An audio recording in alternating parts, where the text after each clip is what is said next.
Things that they're on one. I was only sitting here this afternoon. It's been a long time.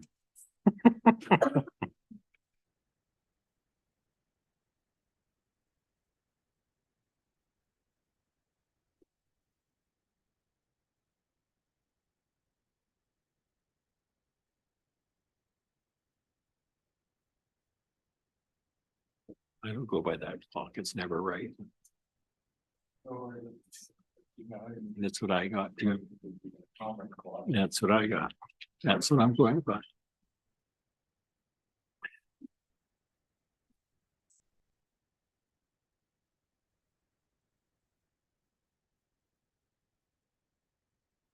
Okay, good evening, everybody. Welcome to the Monday, December 11th regular council meeting.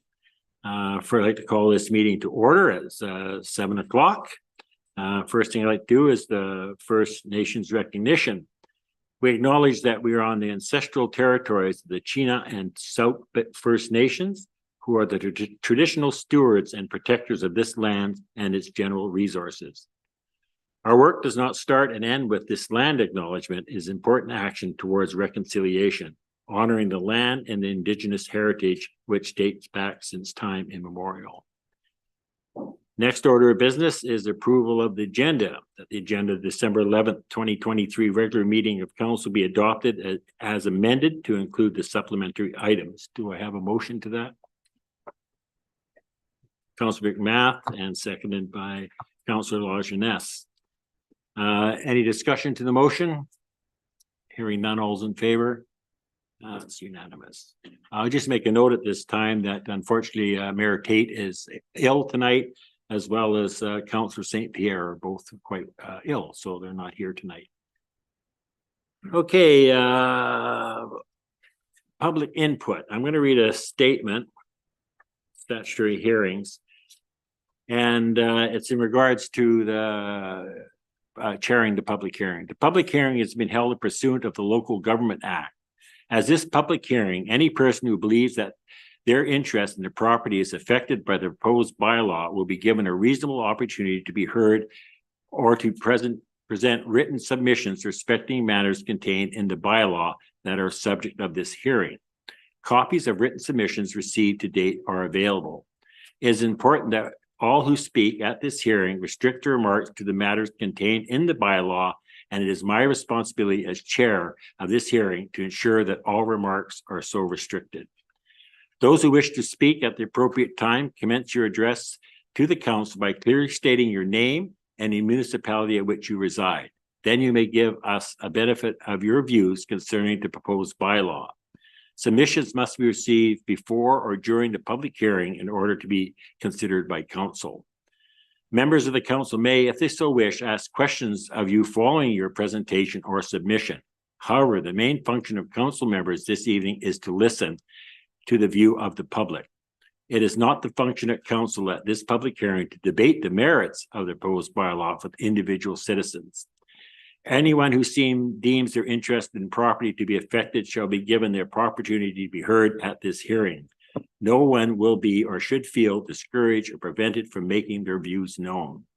Please note that this hearing forms part of the regular meeting of the council, and such is being videotaped recorded.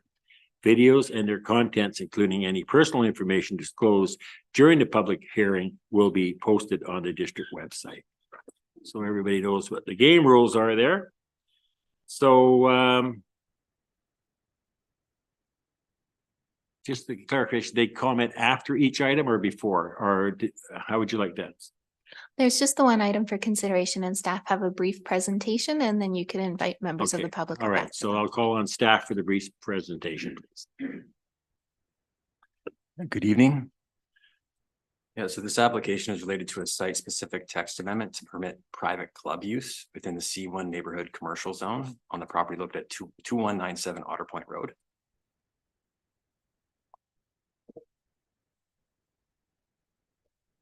For some site context, 2197 Otter Point Road is just next door to us here. It's a 0.87 hectare property located immediately south of Municipal Hall and adjacent to John Phillips Memorial Park. The property is currently zoned C1 neighborhood commercial. which permits a variety of neighborhood commercial uses such as public service, health services, retail, and grocery store. In April 2021, council authorized the issuance of a development permit with variances to allow for the construction of 2 mixed-use residential and commercial buildings. So these buildings are evidently under construction still, and will be comprised of 77 residential units above approximately 1,192 square meters of commercial space, accessible at grade. So this rezoning application also received first and second reading from council on November 14th, 2023.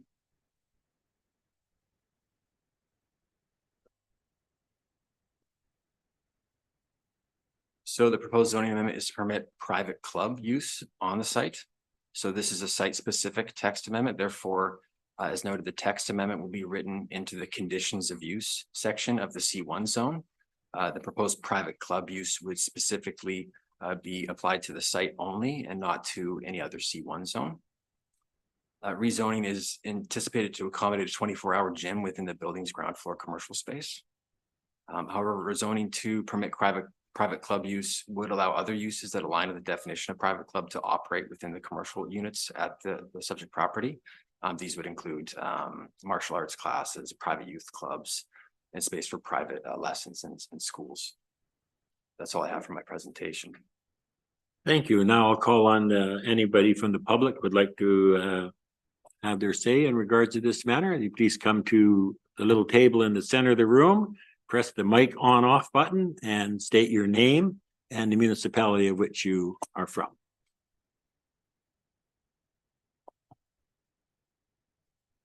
And you'll get 2 minutes. There actually isn't a time limit in a public hearing. All right, I stand corrected. Crap. Yeah, you're lucky. All right. Oh, that's good. Thank you.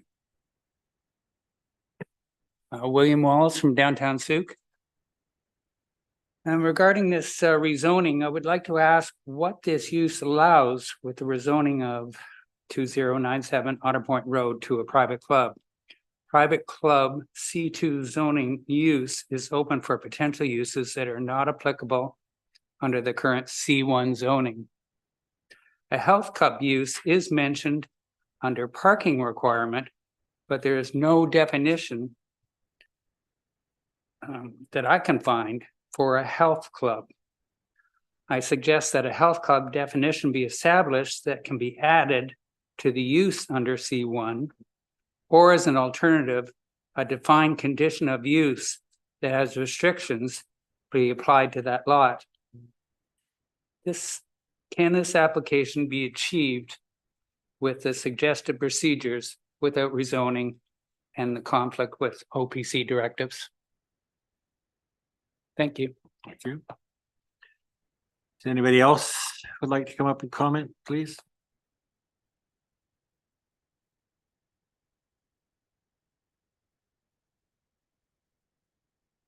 Hi, my name is Lee Cassels. I'm a resident of Souk and actually the owner of Souk Fitness in Souk. Question for the council is, if Souk Fitness was to move, would this bylaw be able to be moved along with Souk Fitness to another residential building in the future? Or is this purely for this building in this case? That's the question. I'll have to refer to staff, please, on that. Yes, so the private club use would be specific to this building here. So in the future, would that mean that this is set up as future buildings that we can move into? Through the mayor, through the chair. Yes, I mean, it wouldn't be specific to a particular business. Souk Fitness could potentially move in there if it was rezoned accordingly. Another question is, what's the parking permits or what's the parking guidelines for this new health club? The one that we have right now, we've got, I think, 30 to 40 parking stalls outside the facility. I'm just wondering what the guidelines are for this new facility so that it can be successful as well. I'll have to confer to staff too. I know in the original building, the parking arrangements were set out according to the commercial and the residential areas, but I don't know what that ratio is. And maybe staff has that on hand. I don't. Oh, good. Yeah, so the DP did, that was issued in 2021, did have some variances on the parking for the residential and commercial components of the building. So there are two buildings here. For the commercial specifically, for retail, it's one space per 30 square meters. So they varied that from 40 stalls to 18 stalls. In the case here, though, with private club has a more permissive parking regulation. So it's one space per 40 square meters, sorry. So yeah, they did receive a variance on a more restrictive parking regulation per square meters. Okay. Yeah. Anything else? Any kind of questions? Put your speaker back on. You turned it off. Oh, sorry. Okay. Based on my experience of working in other health clubs all across BC, the noise complaints from any gym that's ever been underneath a residential building is extreme. Regardless how soundproof you make the walls and the roof, the plumbing and the electrical conduits will always transfer noise. So has that been taken into consideration again to make sure the gym's successful and is not pulled out or having major issues in the future? No, that would be up to the person putting the gym in and the owner of the building. If he's going to drive out tenants, then I suspect that it would not be successful. But that is up to a private matter. We're just on land use here. So. Okay, thanks so much. Okay, thank you. Thank you. Anybody else? First time? Okay, go ahead, sir.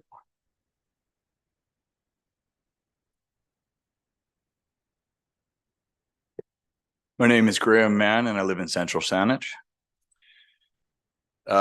Thank you, Chair and Council, for having me here tonight. Again, my name is Graham Mann. I own GT Mann Contracting, and we are overseeing both the development and construction of 2197 Otter Point next to the Municipal Hall. Prior to purchasing the property, it operated as a golf club, which I assume many people know. I make this point because golf clubs typically sell memberships also. The property was purchased in 2013 with the plan and hope to redevelop in the future.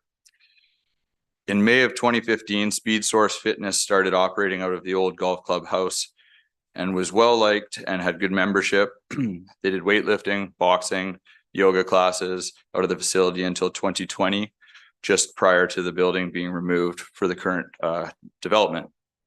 In mid 2020, we started working on the redevelopment. I had several meetings with Stuke staff, including Ivy Campbell, head of planning at the time, and Norm McInnes, the CAO at the time. Both were very helpful and both expressed a hope that a fitness facility would operate in the new building that would replicate what had been operating there for the previous 5 years.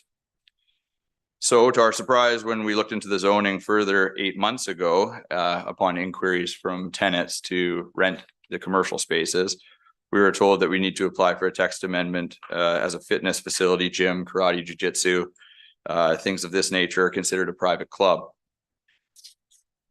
This was a bit frustrating for us because it had already operated previously as a gym for the previous 5 years.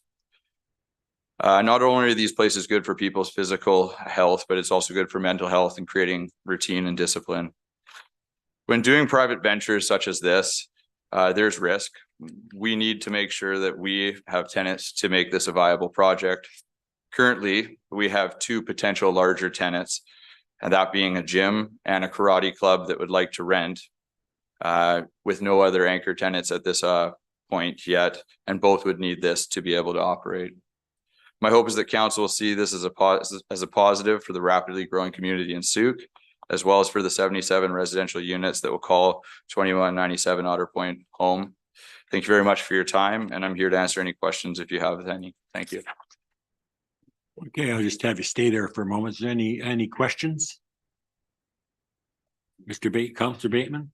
Yeah, thanks for being here tonight. I'm curious about the question around the noise issues that was raised. Any thoughts on that? Yeah, in the actual consideration to the building, the tenants above, we have had consideration with certain things that we seal our ducting and stuff with. Furthermore, when the tenant actually would do the improvement, there'd be additional sound deadening efforts that are put in especially on party walls. And there's often, I don't know how to describe them. They're essentially like sound panels with fabric that help deaden noise. And those are all being considered. And perhaps some sort of guidelines around music playing at 3 a.m. while someone's working out. That's very correct. And as someone that uses a gym 5 days a week myself, you'll find there's been a big shift in the loud music that's being played because most people have their own personal music playing through their earbuds. And to the question around parking, how many stalls will be dedicated for this fitness space? Currently, we have the commercial parking that has been granted. We would need to know what's going to be adopted to understand how we would actually allocate those things. But we feel we have the appropriate amount of parking, as well as we have provided essentially a lot of visitor on-street parking for those commercial spaces as well. Would you anticipate a lot of parking in the John Phillips dedicated lot? Or will there be time limits on the parking there? That would be up to staff, whether there would be time limits on the parking there. I would think that there would be the potential that the odd person for any of those commercial spaces may park in that parking lot though.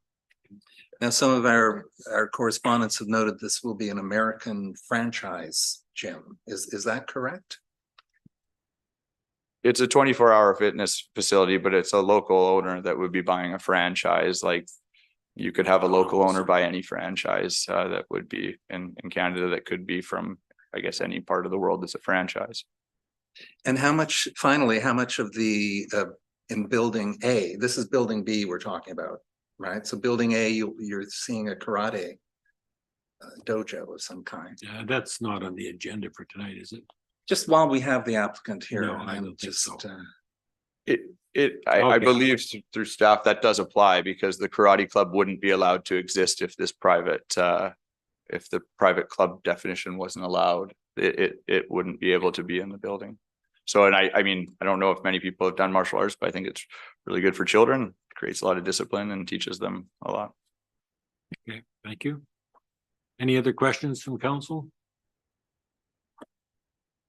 Okay, I'll ask for second time speakers if they could come up, please.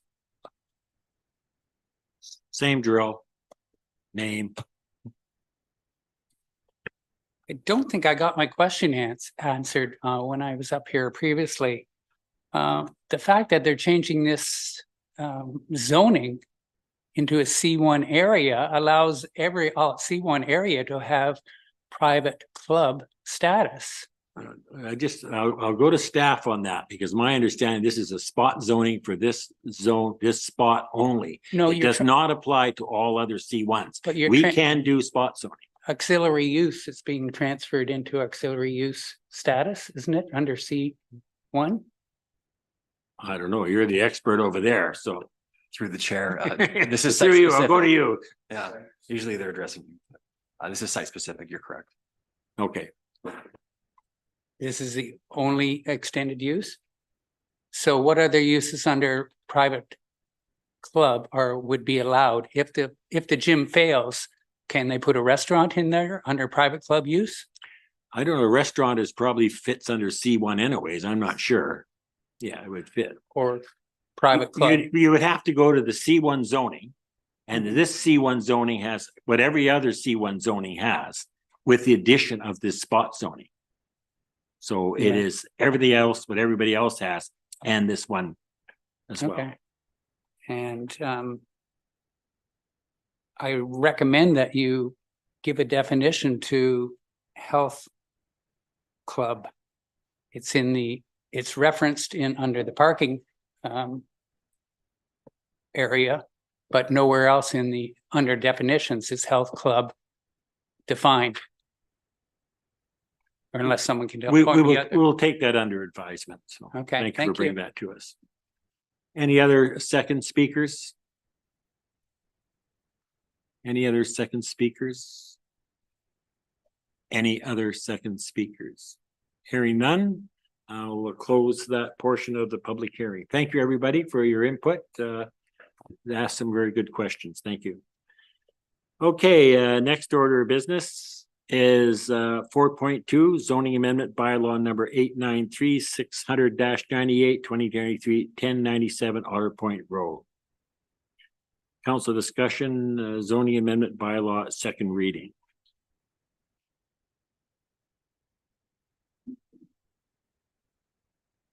Third reading. Today's. Oh, third, shit, right. I don't see a second. Anyways, thank you. Thank you for that. It's very important that we get that right. Third reading. Okay, so we have, is council have any comments on this going forward? Councillor Pearson. We've already given this first and second reading, so I will move that council give third reading to the bylaw cited as zoning amendment bylaw 893 600-98 2023. We have a motion on the floor. Do we have a seconder? Lajeunesse, Councillor Lajeunesse seconded that. Any discussion to the motion? Go ahead. Yes, go ahead, Councillor Pearson. Yeah, you know, it's you know, we're encouraging healthy uses in our community. It's a zoning amendment, and you know, you've probably heard me here multiple times talking about C1, C2, and C3, and you know, coming back for text amendments when we don't even know what the use is today. You know, I always use the example about brew pubs. The brew pub was never added in zoning, but we had to. So some of the uses that come forward, we don't even know today what will be the use. This seems to fit in the neighborhood. It's a fairly quiet neighborhood, other than upstairs, far away from anything. And I like the idea of anything that does promote health. And in the original bylaw, it does say health clubs. So I'm comfortable. Okay, thank you. And the seconder, Councillor Lajeunesse, any comments? Motivation? Nothing further, no. Anybody else? Hearing none. Oh, sorry, Councillor Bateman. Yeah, I'll be supporting this while also recognizing the impacts on existing businesses in town. And I think the upside on that for our existing businesses is that we are a growing community. And folks like me who are in desperate need of some working out needs to perhaps come join your 24-hour fitness, one or other, or the third out in Otter Point. Okay, thank you, Councillor Bateman. Anybody else? Hearing none, I'll call the question. All those in favor? That's unanimous. Thank you very much. Okay, next order of business is item 5, adoption of minutes of special council 27th November 2023 and regular council 27th 2023. That was moved by Councillor McMath. Is there a seconder for that motion? Councillor Pearson. Is there any comments? Okay. Hearing none, all those in favor? Thank you very much. Next is item 6, report of the Chief Administrative Officer. Thank you, Your Worship. I don't know. Yeah, no, I guess not too much to add to the report here. Just wanted to highlight a few holiday events that will be coming up in the community in the next few weeks here. First is just a reminder to everybody listening and or watching this after the fact that Municipal Hall will be closed early this Friday for the staff Christmas celebration, which starts at 3 o'clock here at Municipal Hall, and as well the usual Christmas closure the week between Christmas and New Year's. Emergency services will not be impacted by this closure, of course, and notices and signs have been posted up, so the community should be aware that we will be closed during this week of the year. Skate with Santa will be occurring December 17th at Sea Park. Encourage everyone to go with it, to come out and participate in that. The Winter Solstice Walk, can't speak today, December 21st at John Phillips Park. Festival of Trees is still going on at Sea Park up until December 27th. So encourage everyone to go check out the trees. On the HR side, we are recruiting for a few positions still, and are just have recently hired an auxiliary chief building official, Andre James. I believe he did his first Saturday shift this Saturday and got some inspections done and is available in the evenings and on the weekends as well throughout Christmas here. So the month of December, so which is a nice win. He's also working hard to vet some other applicants for building inspectors. So hopefully we can provide some updates to council and the community early in the new year on some staffing, much needed staffing for that department. And what else? Communications, obviously encouraging everyone to sign up for the electronic newsletter. Great win, finally got the funding announced for the Demamule Trail. This has been a years-long project. I think when I started here over 5 years ago now, this was being talked about. So it's nice to see this finally funding be awarded and be announced so we can move forward with this critical infrastructure project. On project note, the community should have noticed, I hope, that the church through roundabout had the first lift of asphalt poured the week of November 28th to 30th. Which was ahead of schedule, which is great. I believe there's, today and maybe tomorrow, some more closures in that area for the much needed work. And as always, we thank the community for their patience as we're getting into this area. And again, for the cars that are still driving around Souk, this is a much needed connection corridor, and Mr. Carter is very passionate about getting these projects done as quickly as possible. So we thank everyone for their patience. We are doing our best to manage conflicting or competing schedules and priorities. We know roads closures obviously affect everyone's daily commute. Big event that happened was Fire Smart tree planting at John Phillips Park, where 9 or 7 or 9 trees were planted. So that's always a fun event. Hopefully I didn't see Councillor Beddoes there, because I know he likes to plant trees.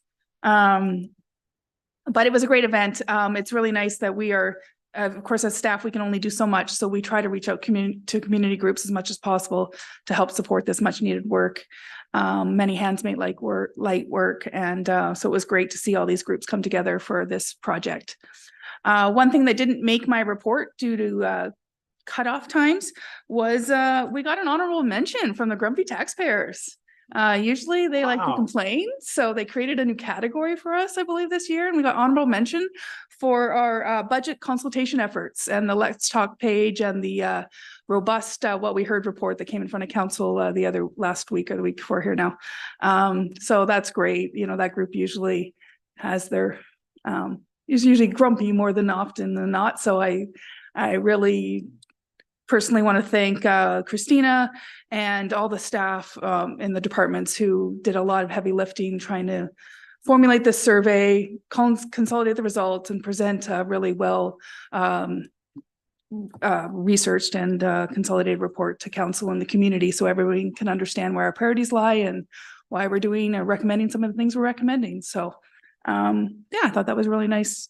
Kudos for us to get, and for the district, just shows how far we've come.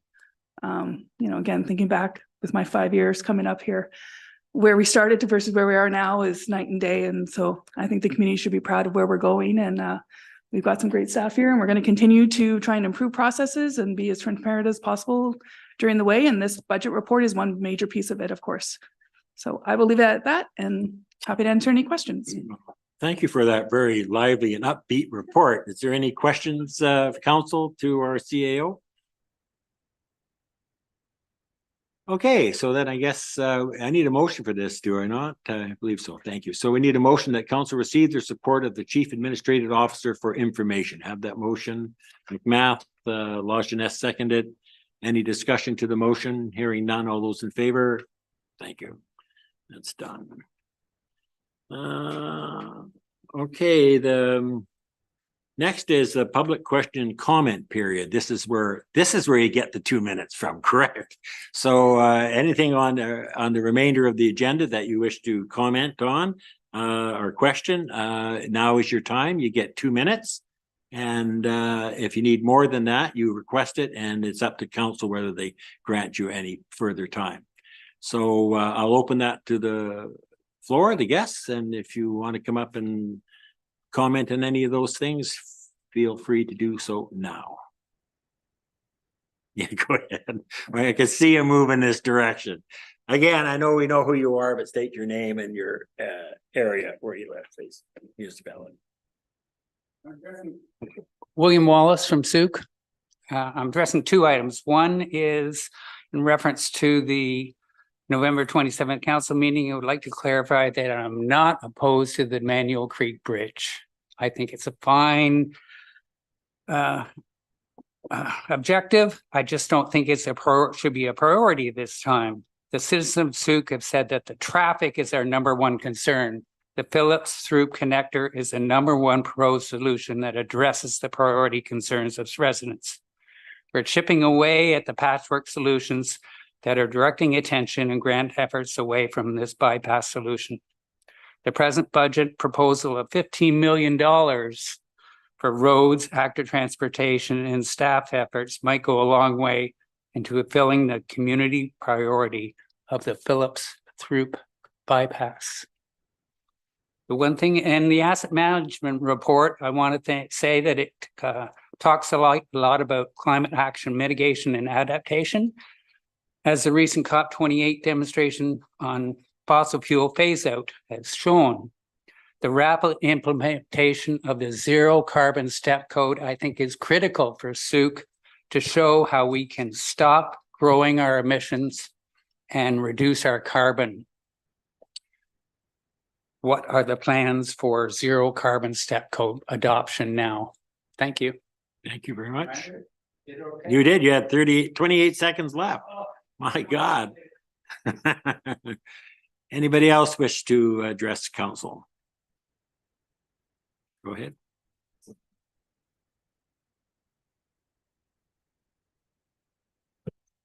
Hi, it's Steve Anderson from 6788 Blanchard Road here in Souk.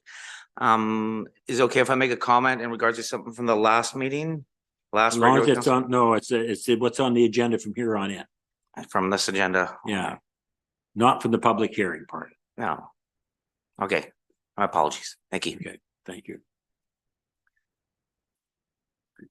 Anybody else?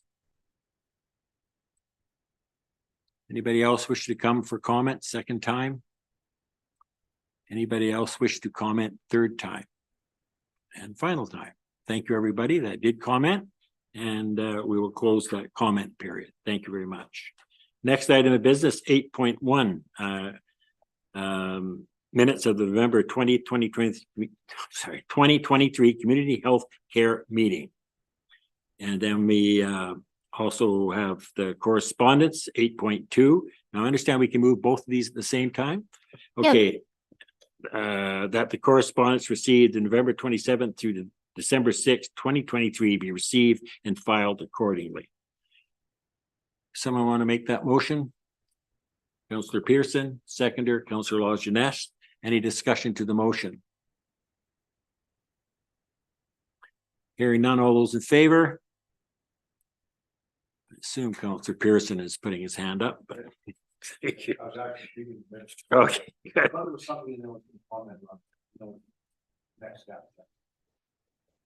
Okay, thank you. That I did call for the vote, right? Yeah, good. Okay, just checking there. Thank you very much. Next one is reports, 9.1, asset management program and policy and financial strategy.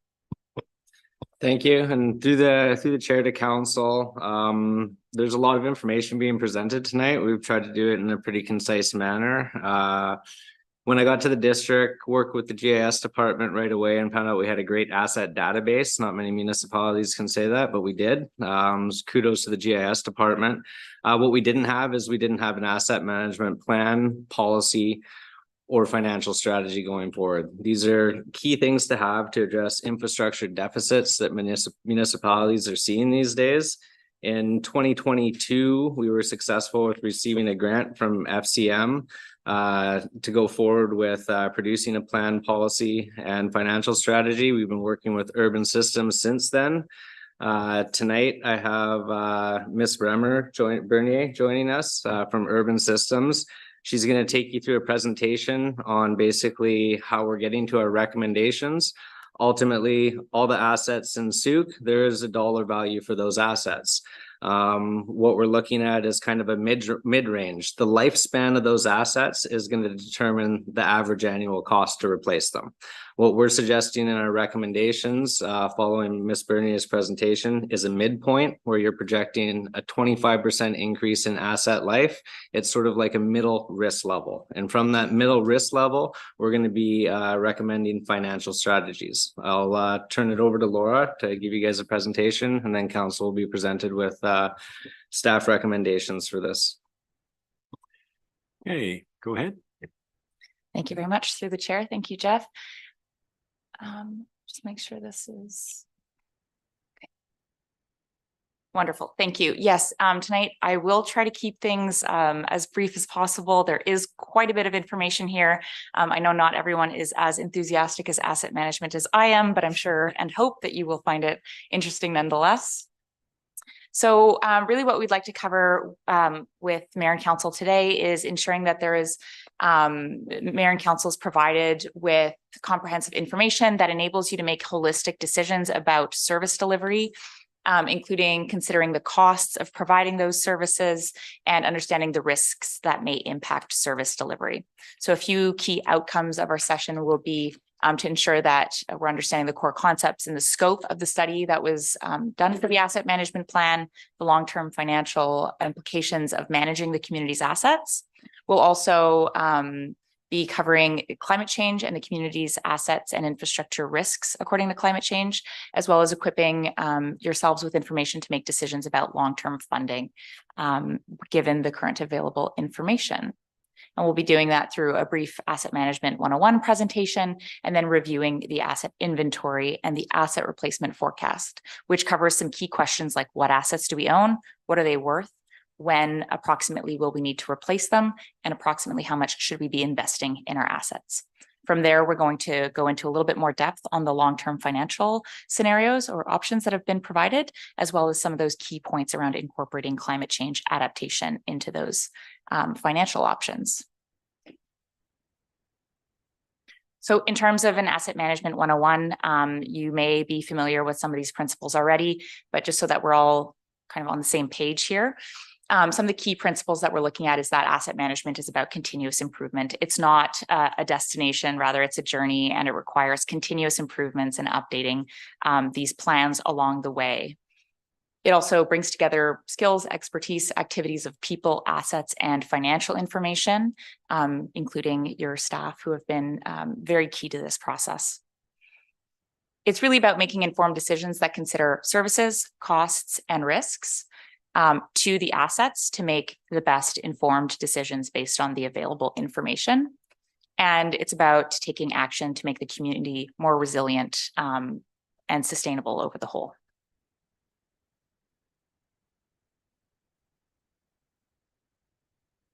So please forgive the diagram here. I think we had some font issues, but really what the asset management plan is a tool for council and staff to inform long-term planning decisions, as well as the asset management funding needs. It's a tool to communicate service levels and funding needs with the community, as well as an opportunity to improve asset data and asset management processes and practices along the way. So this is really a way that the asset management plan is a way of documenting the current state of the district's owned assets. And so I'll emphasize here that it's really a snapshot in time of what is owned, how much is it worth, and it's a static piece of information to support something that is relatively dynamic, and that should be taken into consideration. So what an asset management is not, and you'll see I've kind of outlined the asset management plan there in red on the screen, alongside a number of other plans such as long-term financial strategies, a capital plan, condition and risk assessments, and master plans. So really this is to say that this is different than any of those things. The asset management plan is not a capital plan to tell you exactly what projects are needed over the next 5 years, nor is it an infrastructure costing tool to give exact and precise measurements on what replacement costs will be into the future. It's also not the sole component of the district's asset management program. So there are a lot of other pieces that are required to support asset management as a practice on the whole.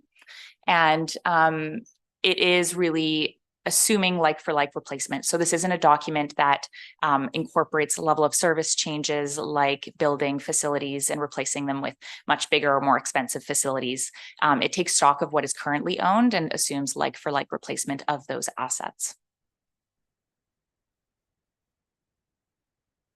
Okay, so we'll be diving into the asset inventory and the replacement forecast. And this is the really the meat and potatoes of what the district owns, what it's worth, and answering some of those key questions that I mentioned earlier. So what does the district own? What is it worth? When should we be replacing it theoretically? And then approximately how much should we invest in those assets? So this is an overview that you can see broadly the district own, as a percentage, what the district is owning. So typically what we see with infrastructure assets, I'm sure your staff know a lot about this, but the sanitary sewer, water, and general fund will be separated from a financial perspective. And so we've reflected that in our asset management plan here. Obviously, water is being provided by the CRD, so we haven't included that. So you'll notice out of the sanitary fund, we've got some lift stations, mains, and a wastewater treatment plant that makes up the bulk of the sanitary sewer. And then through the general fund, we have things like bridges, building, fleet, parks, drainage, stormwater, essentially, and transportation. And this is a different way of presenting it. Before we saw kind of the percentage breakdown of those as part of the whole replacement cost. And this is really showing the replacement value of each one of these services. And what the replacement value tells us is what would it cost to replace our assets today if we had to replace all of them at once. This is obviously an unlikely scenario. It's one way of understanding the portfolio of assets that are owned by the district. It does provide a good snapshot of understanding where the bulk of those costs are, though. So on the whole, there are $288.4 million worth of assets that the district currently owns. Those are, as I mentioned earlier, split between general and sanitary. And that's approximately equivalent to $19,000 of infrastructure per person. And that's just a metric to, make this a little bit more tangible. And that's fairly well aligned with other communities that we've seen.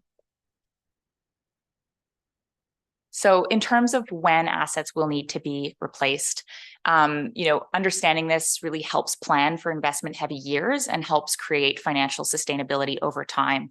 So sometimes these numbers look quite big, but really most communities are on a journey to get towards financial sustainability in terms of investment of these assets. And so this information is really what's used to support funding decisions and funding needs for the future.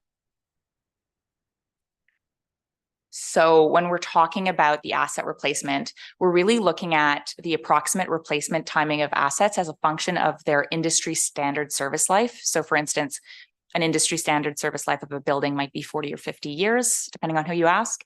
And then you would take the asset age off of that. So if a building were 30 years old and it had a 40-year service life, it would have a remaining time of 10 years. And so that's one of the metrics that we use to support this asset replacement timing, which informs our forecast that I'll show you in a moment.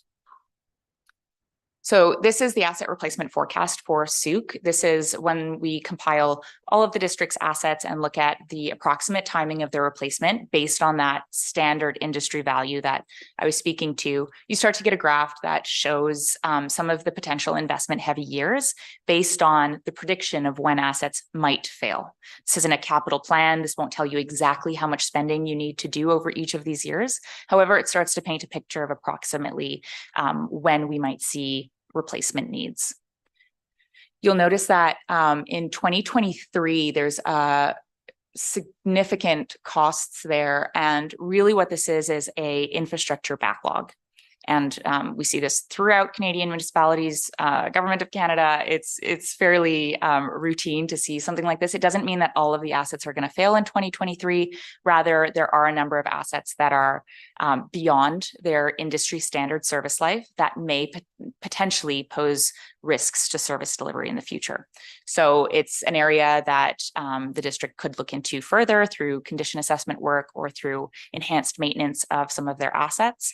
And it's, one way of understanding which assets are aging, essentially.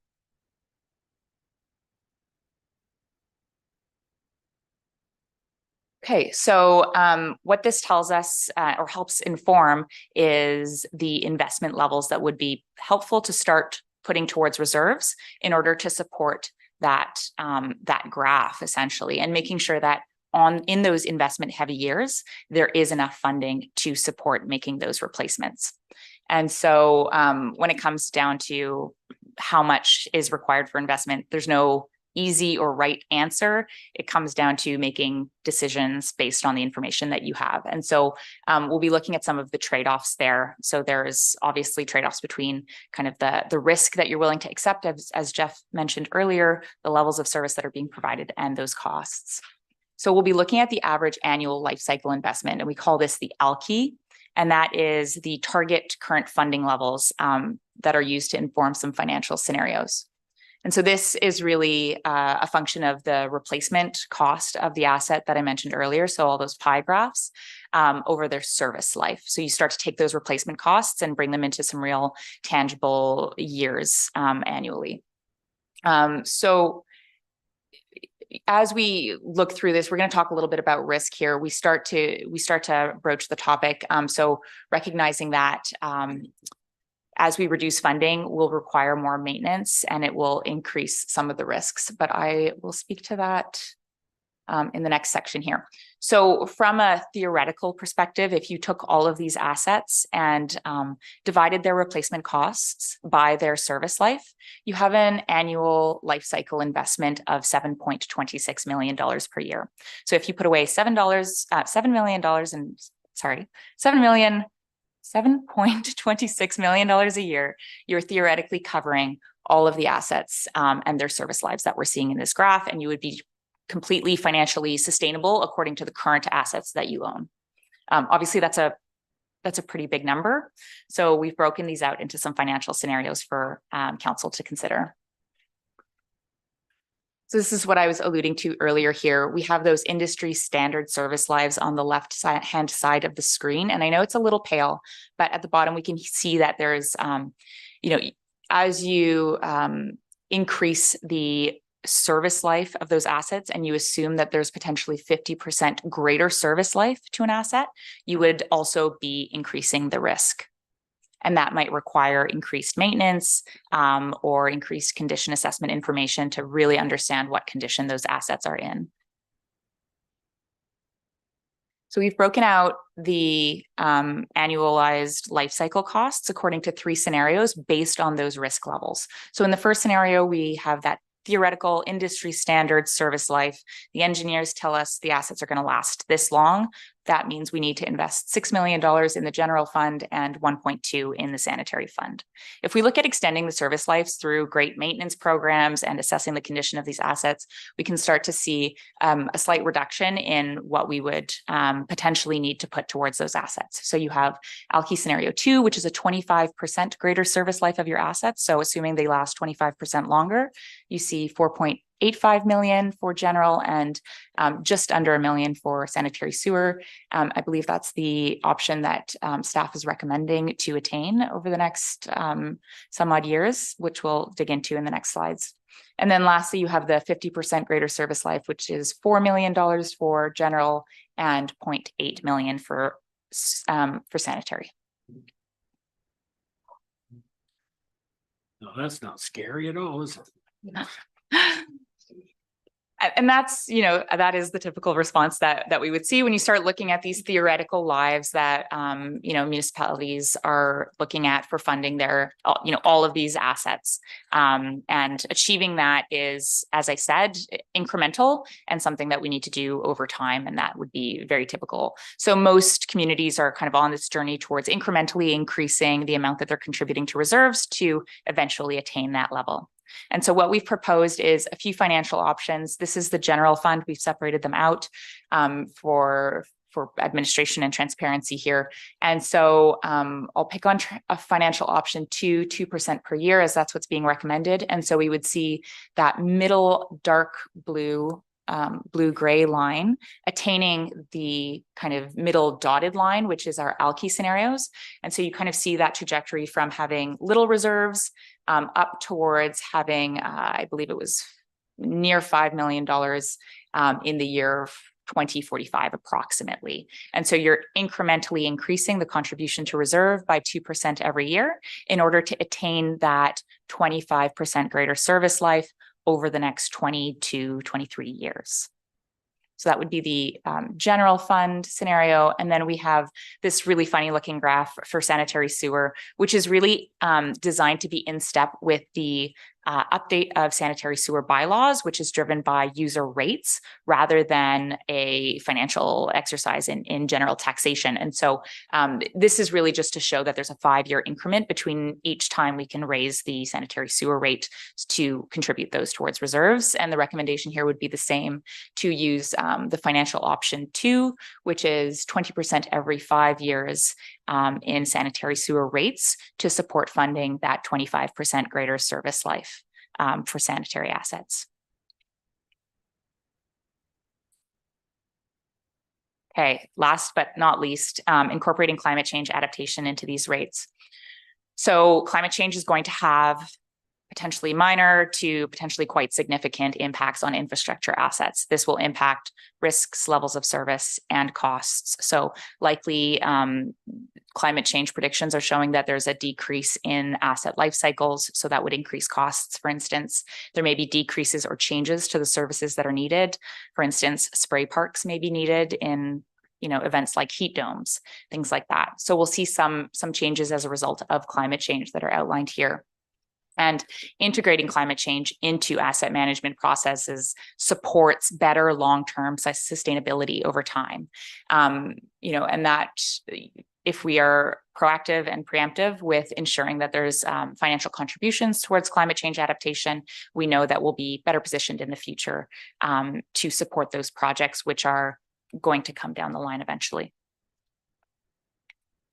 So as part of this project, a climate change vulnerability assessment was done by my colleague, who unfortunately isn't here, but I can speak to most of the results. So the vulnerability assessment is kind of a first step in the process of building resilience and integrating climate change into asset management processes.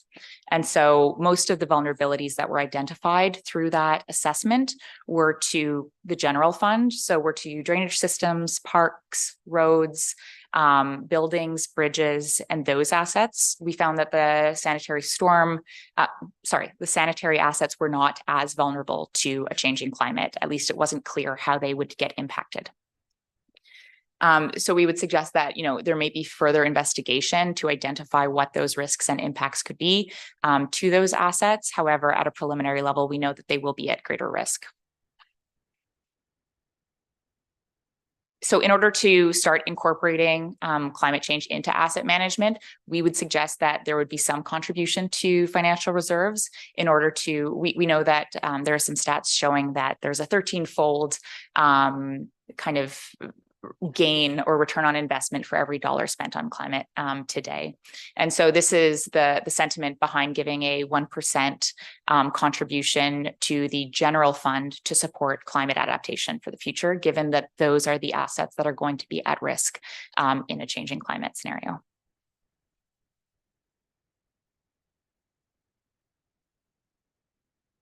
So these are some of the outcomes and recommendations that we found through our study, and I believe staff will be putting forward some recommendations to consider. But in the whole, the asset management plan is really a snapshot in time. It's not a plan that will last 20 or 30 years in a growing community while things are changing. So we would recommend that there would be an update about every 5 to 7 years of the asset management plan. And also the success of this plan really relies on implementing those financial strategies that we covered. And so incrementally, increasing, whether it's general taxation or other revenues going towards these funds in order to support future replacement needs is going to be an ongoing annual need to attain the recommendations in this plan.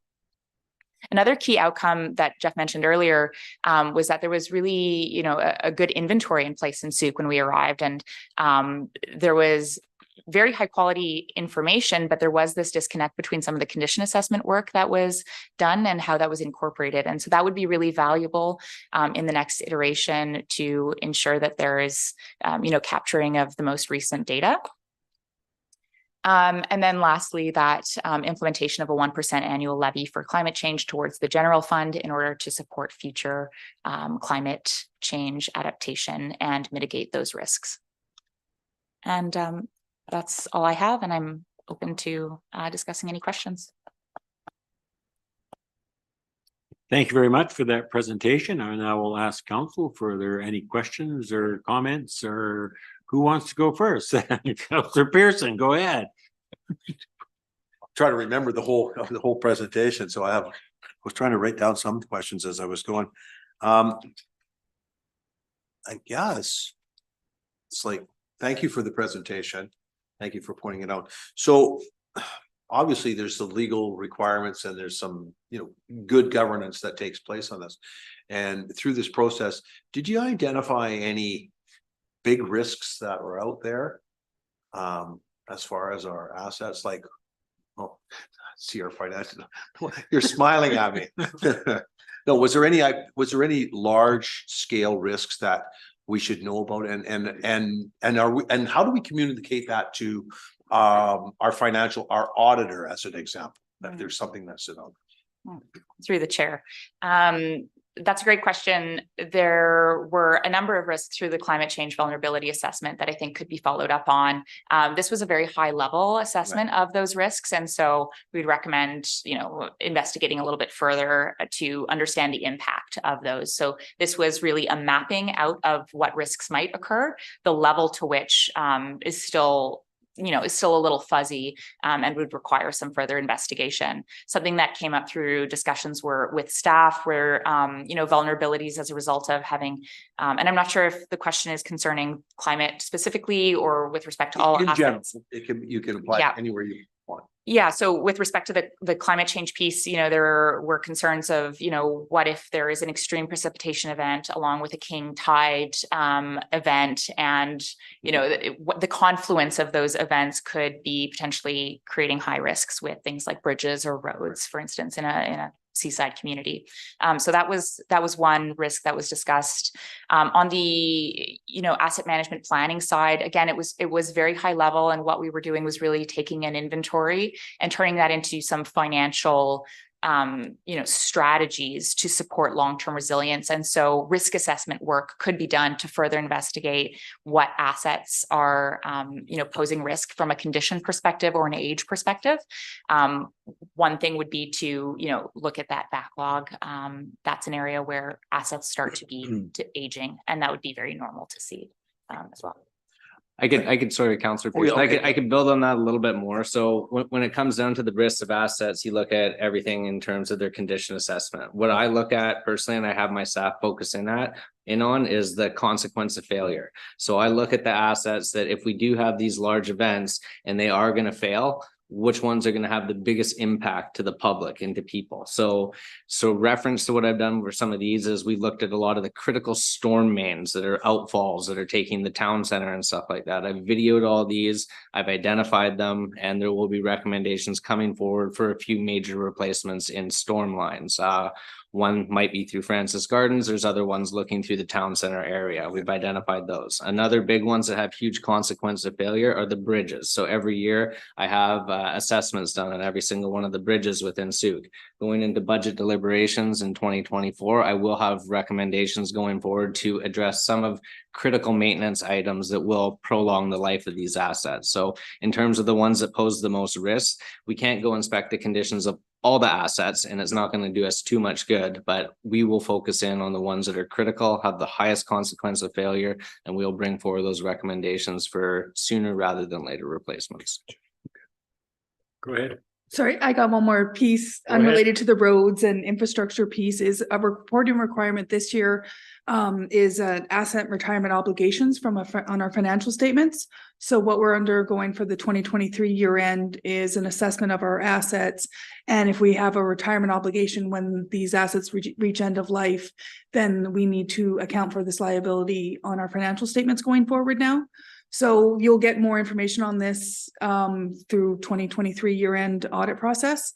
Right now for us, because we don't own a lot of assets, it's just a bit of asbestos and building situation is coming up. So you'll see those estimates being presented as part of our year-end process Just as another layer on top of roads and infrastructure, that's a big piece. But then for our other assets, there's this requirement now financially that we have to report this on an annual basis.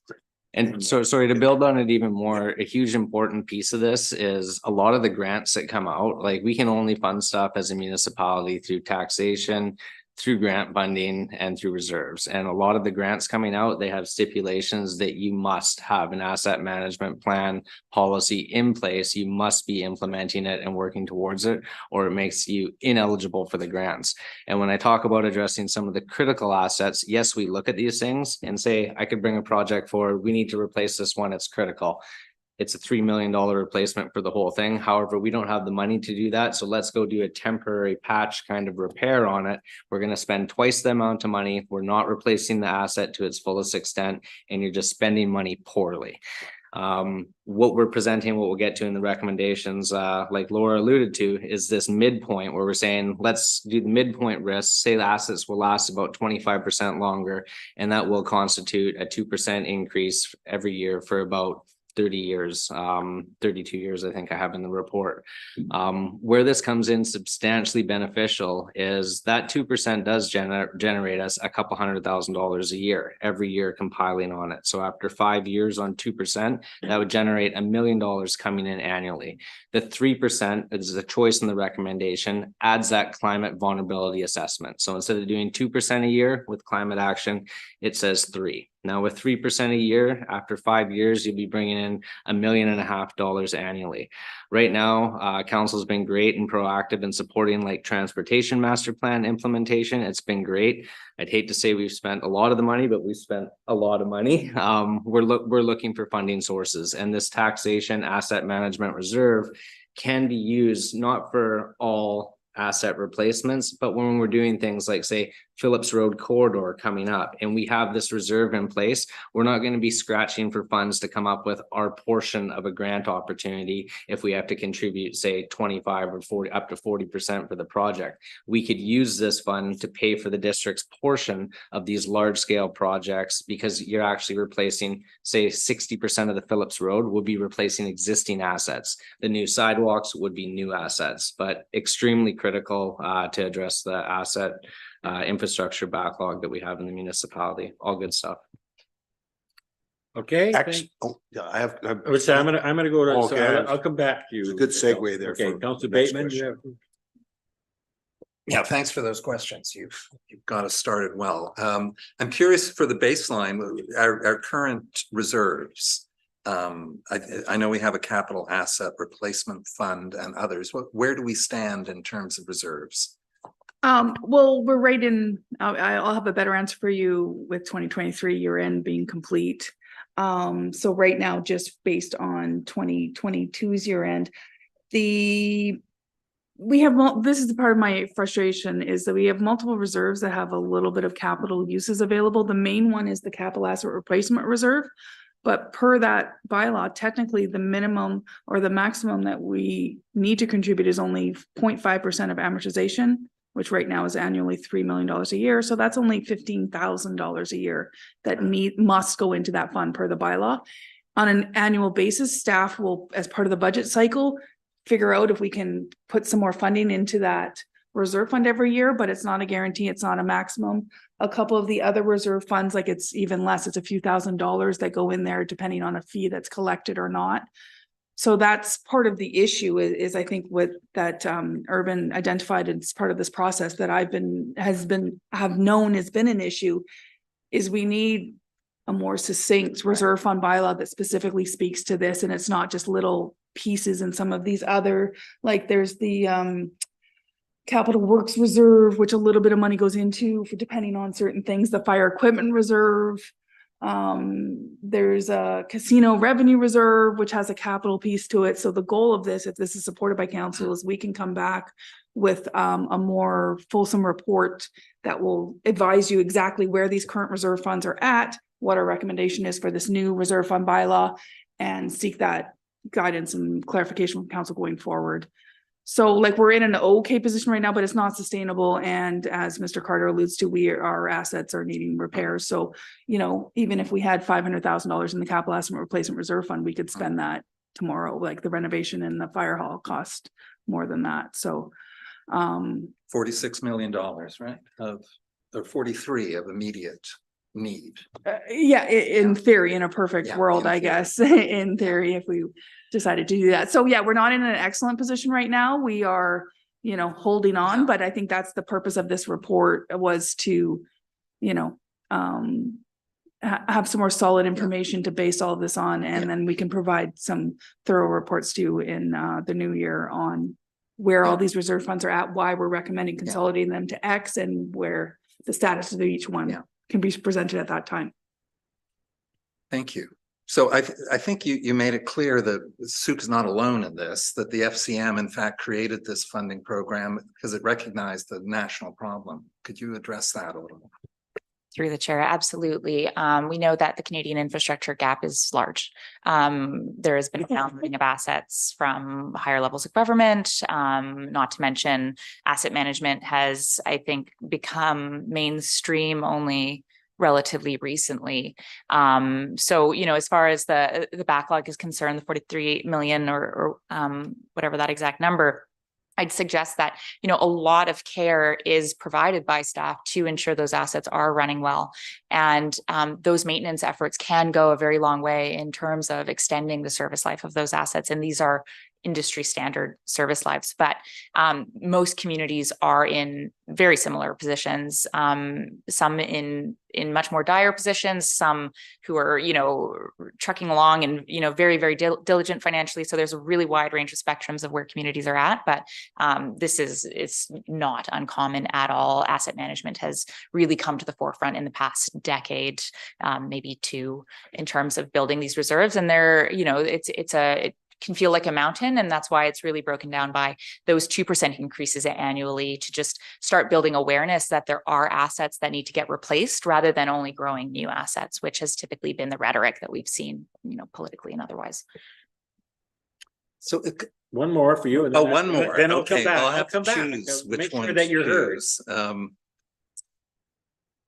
Okay, I'll go second round. Okay, I'm gonna go over here. Councilor McMath, do you have anything you'd like to say at this point in time or questions?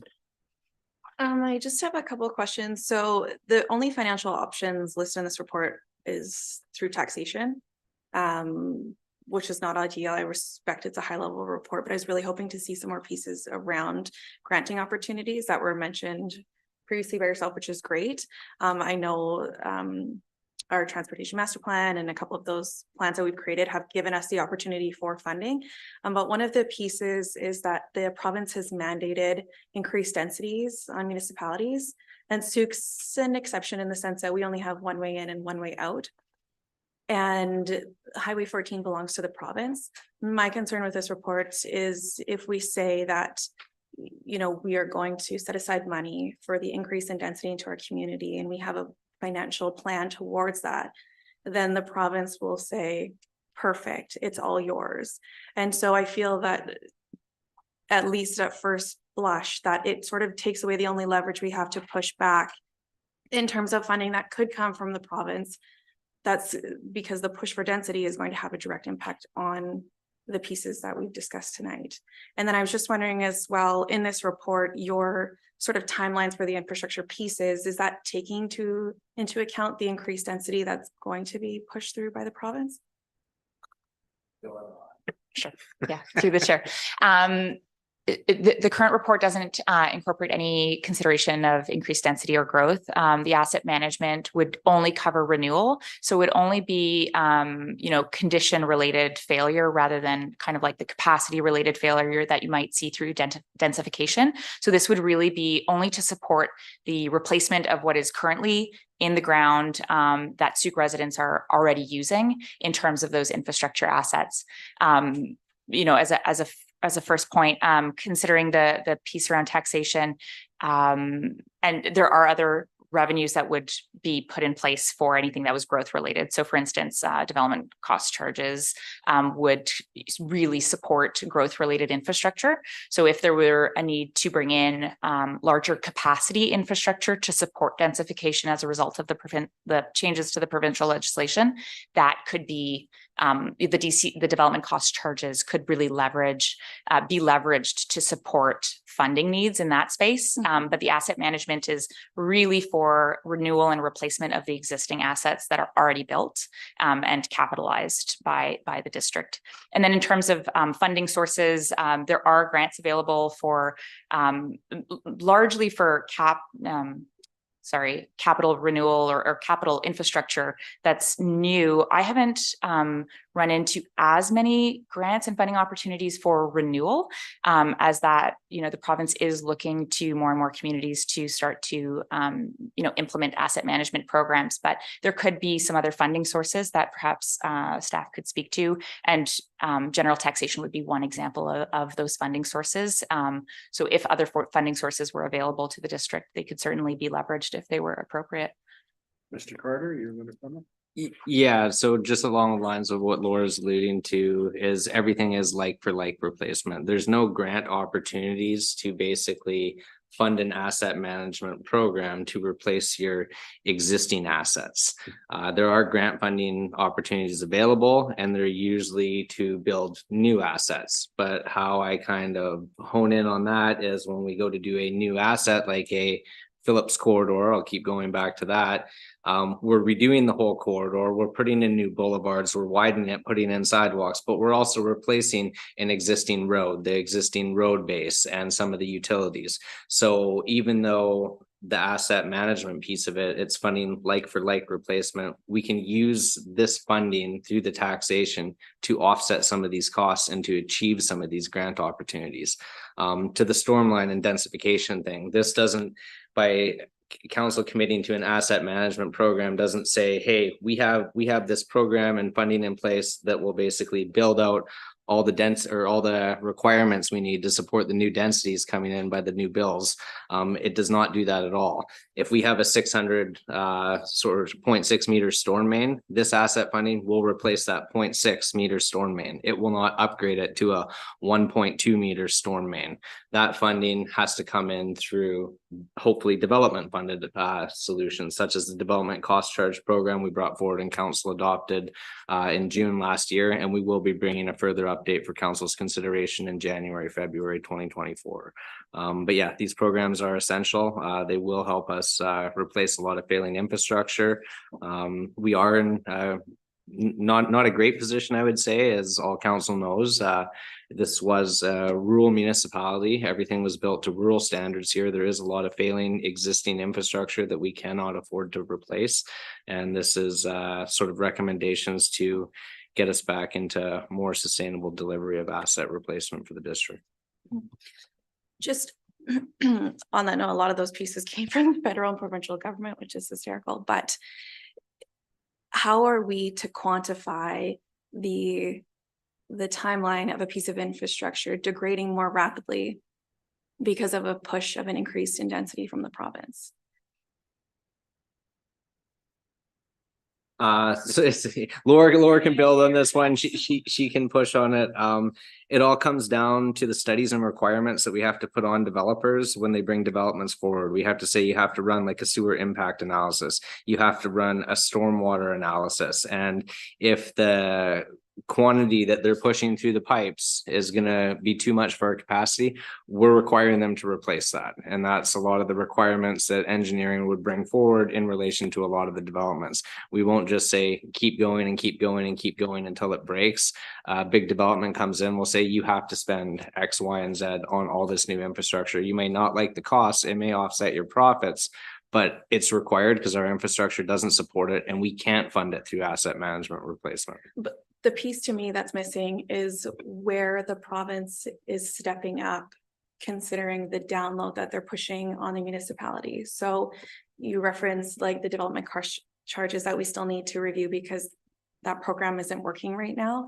And again, the DCCs isn't like a catch-all for these costs as well, because in terms of like the development community, that just gets passed on to the home buyer. So it is having the reverse effect of the province's goal of affordable housing. So to allocate the costs that are going to be incurred by this community because of a mandate from the province, to me, like there's a piece missing here. And I worry with this report that we would lose the only leverage that we had to go to the province and advocate and say, hey, if you want us to build this, then, and it's not just in terms of like our infrastructure within the community, but it's also access to the community as well. So it's not they fixed a portion of the highway, that's great, but we need to look at pieces like secondary access. Because again, you're talking about the climate crisis and the climate emergency, and you're talking about these things that are inevitably coming. One of those pieces in terms of risk management and emergency management is egress into the community. So if there's a request and there's this push for density, how is the province supporting us? Because it can't just go to people that want to live in the community. Perfect. Yeah, I can help a bit with that. So through the chair to Councillor McMath, yes, the province has put on all these requirements for increased density, and all municipalities are struggling with it right now. You know what? It's areas that are built for a certain water capacity, sewer capacity, parking capacity. Now they're saying you can have double the density there. How are we going to deal with it? I don't think the province or the federal government has come out with all the solutions yet. What I'm really hoping for, and how they will address these, is through additional grant opportunities. So me and all other municipalities, all their councils are saying they're all freaking out with this right now. But what we're hoping to see in the turn of events coming over the next year and 5 years is a lot more grant opportunities to come out to put in new infrastructure. This is strictly for existing infrastructure. This will not be played as like a negative towards us. It will be played as more of a positive towards us. The province and federal government has put out all these bills that make us increase the density, and they understand that they need to have a solution for us to accommodate that. It's going to have to be through grant opportunities, and we're hoping to see these over the next couple of years. It's the only piece is that our existing infrastructure is going to take a hit because of forced density increases. That's my only thing. So I'm not just right now, I'm not comfortable with us going ahead with this idea of a 2 or 3% increase right now. There's so many other increases that are still coming. So I find it like a scooch premature because we don't have the rest of that information that we're all dying to get. Okay, Councillor Lajeunesse, do you have any comments? I guess, so we're talking about a 2% increase, which is in today's dollars about 200,000 a year. Is that 200,000 as we grow our tax base? Will that remain constant, or will the 2% remain constant? So Lori build on this too, but that's why we recommend redoing and looking at this program every 5 to 7 years, because after 5 to 7 years, we're going to have more people come into the community. There's going to be more of a taxation base. We're going to have implemented a bunch of capital projects. Some of them are going to replace these existing assets. We'll have done further condition assessments, and we'll rejig these numbers. And every 5 to 7 years, we'll bring back basically the new financial strategy or update. Right now, it's telling us 2% a year at a mid-range. After reanalyzing it and 5 to 7 years, it could say 1.75%, and only for like another 15, 20 years, it could say 2.25%. We don't know, but that's what it makes the most sense to look at these things and redo these complicated programs every 5 to 7 years. Okay, I'm going to go back to Councillor Pearson now, and then to Councillor Bateman. Yep, thank you again. I have, I don't know, only 2 or 3 more questions. I think that probably scares more councillors than anything is asset management. Because you're looking at aging infrastructure, and a bridge sitting there isn't costing us anything, right? But it is. So often overlooked in this process is the public engagement piece of them understanding where is that at, what does it mean to them? What do they have to do? So have we received any public feedback? I know we did an amazing job with our budget presentation, and the asset management piece, I'm guessing, was part of that, right? But I didn't get, are we getting feedback from the public on asset management and their understanding? That would be my question. Yeah, through the chair to Councillor Pearson, Ms. Moog did address that, and there was really positive feedback from the ones that were engaged in the process that supported even a higher level than we're recommending right now. Yeah. But also in the feedback was feedback around more public engagement and education around this. So I'm going to be working with Miss Gray and Miss Moog going forward into the new year and trying to put together either workshops we could bring the public into and do further communication and public engagement in regards to asset management and get their feedback accordingly. But we have done an initial step to bring that out to the public in budget consultation. Through the chair, if I may add to that, I think that's a wonderful point. A lot of the time, there isn't a ton of public engagement consultant done through these asset management processes, and there's a lot of technical work there. In my experience, we have done level of service, willingness to pay studies in other communities, and what I have found is that when the community understands the risk of not contributing financially towards aging infrastructure and not acting today, they are quite willing to pay for services when they understand that the lack of contribution to these reserves will result in a decrease in the level of service that's provided to the community for as a result of these degrading assets. So in my experience, there is I would corroborate that result in Souk to other communities to say that when the public does understand the risks associated to these financial consequences, they're often willing to pay to maintain the level of service that they're currently receiving if they understand the cost implications of those. Go ahead. Okay, I'm checking with you. No, that's fine. No, Yeah. no, I'm gonna come back to Councillor Bateman. I'll make sure. Well, he gets his and opportunity. it was good public feedback in Miss Moog's getting out there and making that presentation. I thought it focused more on the new, like, people seem to be willing to pay for the new, but I think we have to communicate definitely that there's the old. And that we need to upgrade it, because I think people have expectations that, things are there, but they don't realize that, there's the maintenance and there's the replacement costs. And I think that's an essential part of our communication. Just comment. That's it. So I have a couple more questions for next time around.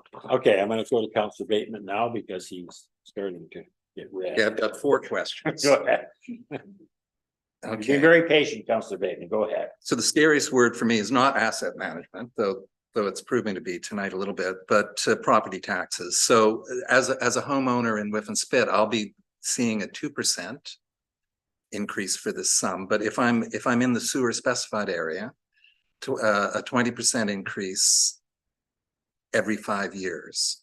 So when is the next 5-year cycle for those individuals?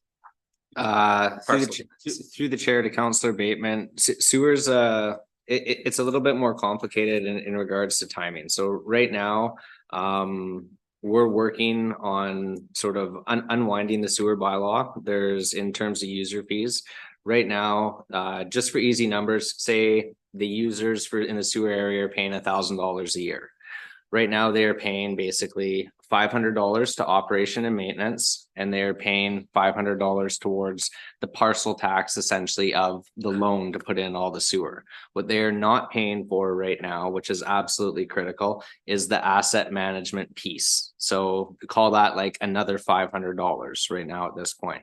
So what we're trying to do is over the next 2 years, engineering's working, looking at other municipalities, and we're looking at the best model to put forward for sewer user fees. So that's why the recommendation in this report is to bring this forward to 2026 budget deliberations in regards to the sewer fund. We're just addressing the general fund tonight and for these budget deliberations. So essentially what we're going to try and plan on doing to bring forward for council for consideration is in 2026, when the sewer loan does expire, that piece is going to drop off. Call it the $500 piece drops off. That's when that $500 piece-ish with incorporating that 20% increase for that first step comes into play, so that all the existing people within the sewer area are not seeing a substantial increase when the asset management piece that they should be paying for comes into play. They will see that though 5 years post 2026 with a 20% increase in alignment with this, which is their 4% increase in the user fee every year, but it would be done in incremental stages every 5 years. Okay, thank you for that. That was undoubtedly in the report and I missed it, but thank you. The policy itself, I was curious to see at the end of the policy, there is in fact a recommendation for, oh, where is that? Here it is. Roles and responsibilities. District council is responsible for. Now, this is the first time I've seen in a District of Sault policy a direct statement of what council is to do in this in this situation. You want us to approve this policy and the coming amendments. You want us to set levels of service and risk tolerance based on understanding life cycle costs. So this is an educational piece, the 101. Approving resources to support the implementation of this policy, supporting established asset management program and financial strategy, which you'll be bringing to us in the new year. This is it. This is the, yeah, so the policy is in front of you. Yeah. And it's patched collectively below this report, which includes all the financial strategy. Right. And we are bringing forward the recommendation for the mid-level financial strategy and mid-level risk assessment to be considered in 2024 budget. Which is just for the general fund. We want to address the sewer fund in the next couple of In years. 2026, yeah. So I'm happy to see that because I think that gives us some great clarity. I'd also like to see District of Sault staff responsibilities in terms of executing and delivering and measuring and monitoring. So maybe that kind of language can be added to policy if this is going to become a standard approach to your presentation of new policy. Okay, that was more of a comment and not a question. Go ahead, Bill. So I move on to and you're stating a 5 to 7 year amendment. Now today, Ms. Mushada, with her policies, she always had 5 years to the day. So you're feeling you need that leeway somehow. Yeah, typically we would do it every 5 years. I'm saying 5 to 7 years because of the fact we're only addressing the general fund, hopefully in 2024 and the sewer fund in 2026. So we're saying sort of 5 years after we address the sewer fund would be a really good starting point to redo this program. So that's redoing the program is basically going through the exact same exercise we've just done to find out where the financial scenarios lie and then make a recommendation. And in terms of the policy framework is always very general in these plans. Staff ongoing will have continuous commitment to, we are always like entering our assets into the database. When we're in the field, we're always taking condition assessments and looking at that and providing updates accordingly.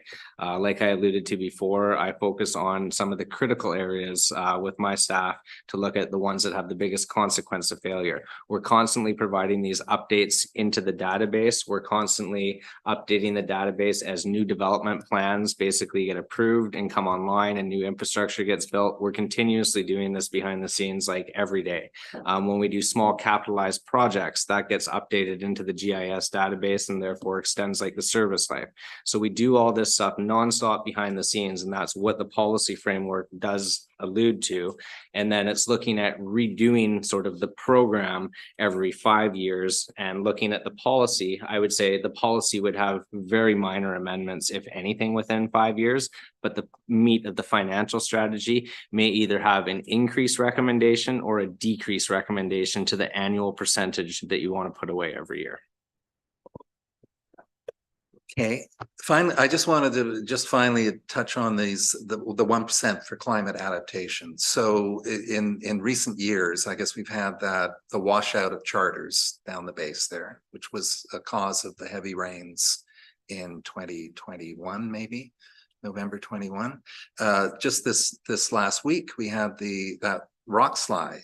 Was that what was the cause of that on Sauk River Road? Was that a rain? Yeah, high frequency rainfall, and I don't know all the details which contributed to it. I don't know the logistics on what was built on site if that had any effects on it. But yeah, it was a high intensity rainfall, and that sort of points in the direction of our infrastructure backlog a lot of the storm systems are beyond their life in Souk. They are at the failed point. And if there is intense rainfalls, we will see more of these things for sure. And if we don't have the money to fix it, we got to live with the consequences, which are, as we saw the other day, washouts on roads. If culverts don't have bottoms on them, which a lot of them don't, these huge intense events, you'll see sinkholes develop in other roads because that water is going to go into the ground and it's going to wash something out somewhere. That's just what happens. What we're trying to address today is basically this sustainable funding so we can start addressing this infrastructure and not spending money poorly. We don't want to go do emergency repairs. We don't want to go put in patches. We want to collectively bring forward these projects that are going to replace stuff and replace them for a longer life expectancy in a whole, not by pieces. May I add to that through the chair? Thank you, Jeff. Like, very well said. And I wish I could show some of these deterioration curves up on the screen. When we start seeing the deterioration of one asset class, particularly the drainage one, and we start seeing a culmination on, road infrastructure, you start to see that the costs to rehabilitate those roads really drastically increase if they've gone beyond a certain point of deterioration, and the culverts are especially significant to ensuring that there's road integrity. I can speak to the sanitary system, which, on the other side of the spectrum is relatively, lots of the mains are relatively new and made out of PVC. And we actually don't know the life expectancy of PVC short of earthquakes and things like that. And so, we've forecasted out, those industry service lives for those PVC pipes. However, you might see that PVC lasts longer than 80 or 100 years. So, attending to those drainage issues are really important for the roads, and you might see some gains in other areas like sanitary. And that's why we would look to incrementally update this every 5 years as condition assessment information comes through the door. You can kind of see which assets are lasting longer, which ones are deteriorating more quickly. Okay, I'm going to go back to Councillor Pearson. I believe he had some more questions. I think my number 3 question, I actually only have 2 little questions.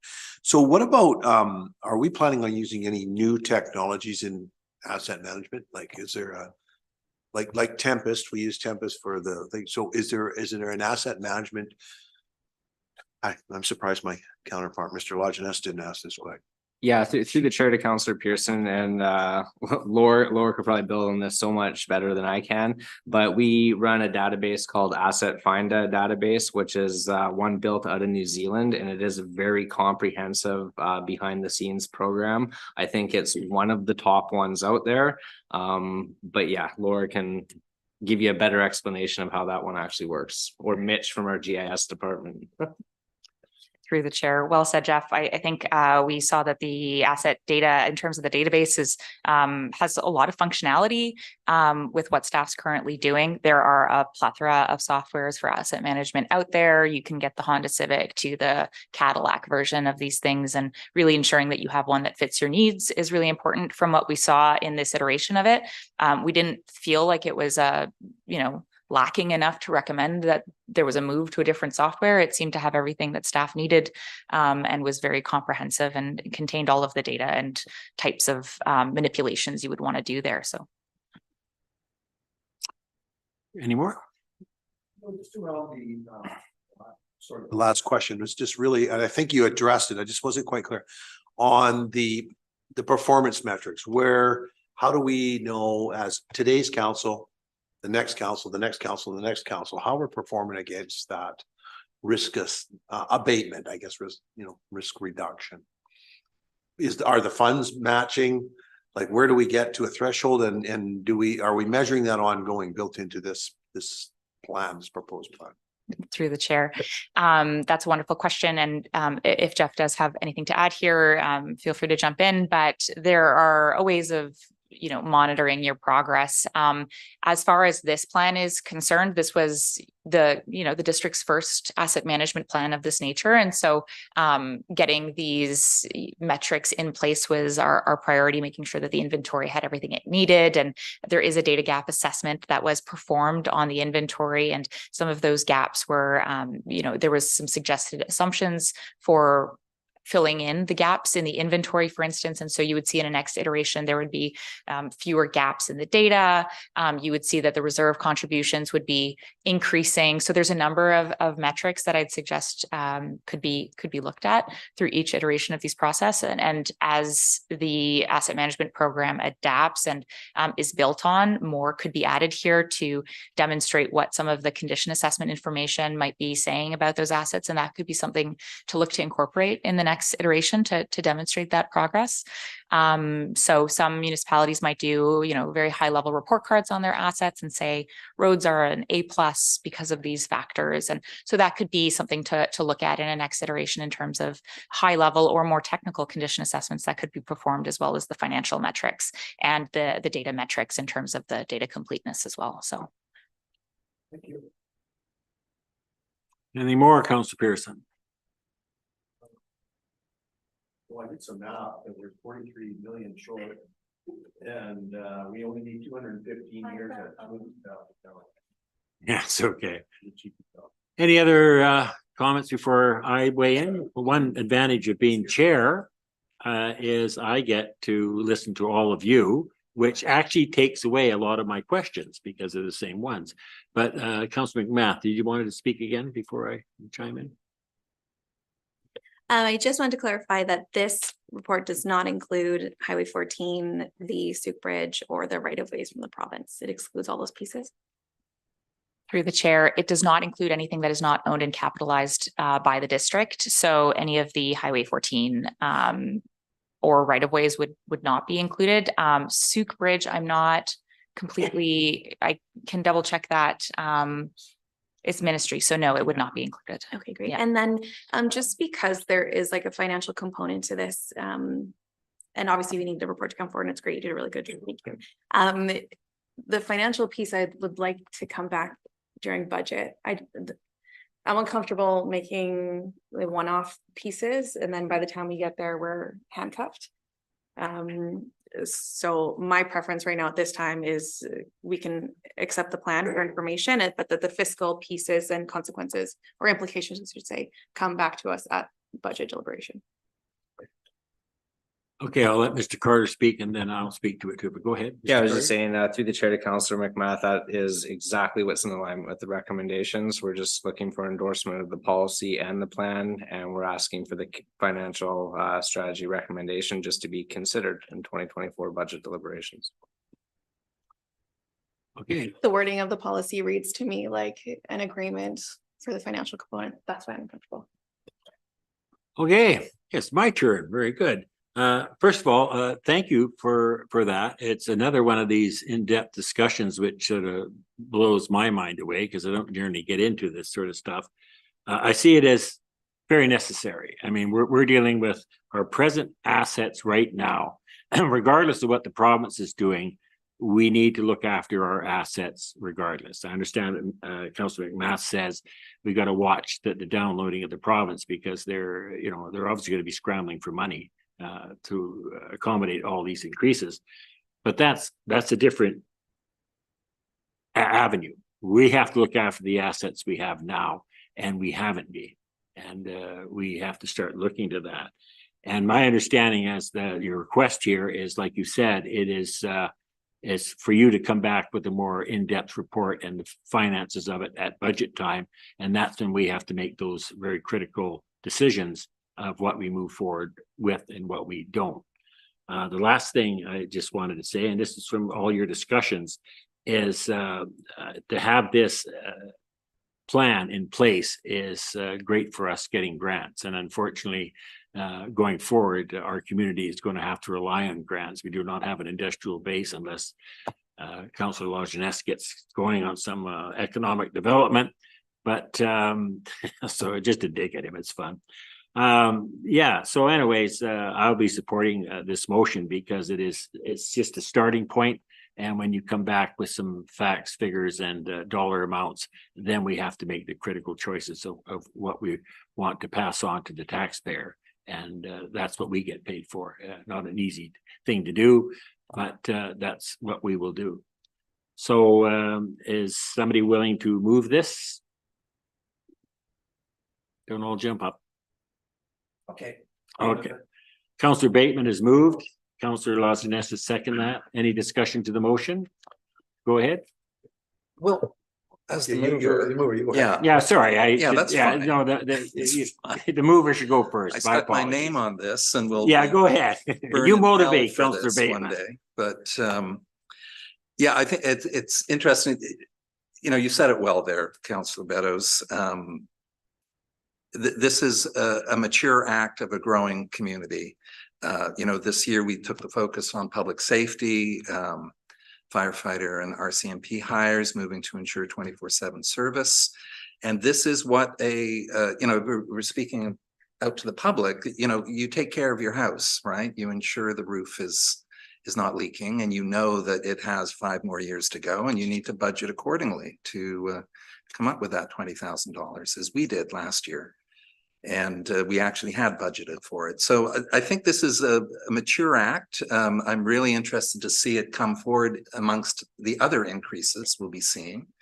And if we get into double digits, then, you know, that makes it kind of challenging, doesn't it? So who knows? But I'm glad we're going to step it forward to the next stage. I do like that fact that you've added the council responsibilities within your policy statements, because that is a good reminder of our lane, where at the same time, I would like to see staff define its lane in equally clear language within policy statements. So that's it. Thank you. Thank you, Councillor Bateman. Councillor Lazinez, you get a chance to motivate as well. And the Yeah. smaller, the seconder. Okay. Yeah, no, I attended a 2-hour session on this very topic at FCM this year, and I was kind of sold on the idea there. And I'm more convinced now, given tonight's presentation. And the added bonus is that almost all of our roads are built to rural standards, and this one right out here is built on dirt. There isn't even a road base there. And so if we can leverage this money to get grant funding to replace our existing assets, I think that's a huge plus as well. So I will be supporting this. Okay, Councillor Pearson. My comment and question was, was hoping, because we got a motion on the floor now, but I maybe a little late. I was hoping to hear from our financial director / CAO about her thoughts on asset management, but it's probably a little bit late and probably not in process. That I know you'll be willing to comment. I just don't know whether I've got a motion on the floor, whether I should be doing that appropriately. Well, yeah, I won't speak maybe in great detail, but what I will say is part of with this resolution, what we were seeking from council was, if you support this resolution, because this is a complicated dance, we're in a budget time, that's what we want to seek direction. Is this a no-go at all for 2024, or do you want us to bring you options? And so that's with part of budget 2024. This will be in the January, most likely January, February council meetings. We'll present a specific section just on this and can deep dive into the costing and how this will compound, and make sure any of your questions and any comments that were brought up today can be addressed with some backup information during that report.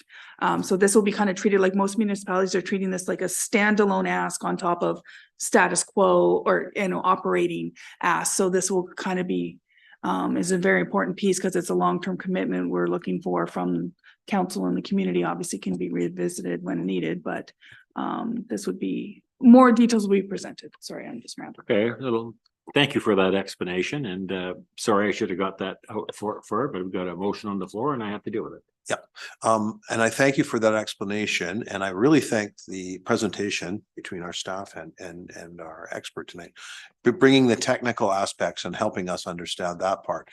Our budget deliberation is something else, but I understand now the ask is for us to consider this. So excellent, thank you. Okay, so we have a motion. Go ahead, Councillor McMath, you have the floor. So this is just giving the same, it's almost the exact same as the climate action plan. So we are endorsing this plan and the asset management policy. And then, so we're saying, yes, these are the things that we're going to do. And then once we get to budget, then we'll see what we can actually do. So much like the climate action plan, there are huge asks with financial implications. That was another separate piece done by itself, not being entwined in budget. Then we're going to hit budget. You have all these people that put in this time, this work, this effort, their education, their resources, all those pieces. And then we're going to hit budget and we're going to have to disappoint everybody in the room and say, we can't do it. We can't afford it. And so in terms of process with here at this table, I think this is one of those pieces where we have our climate action plan. We have these standalone wish list approvals, and I'm not against asset management. I own a vehicle. I get it. The problem that I have with this plan is that if the province is, I pay for my car. The province is lending my car to other people. How do I ensure they pay for their portion?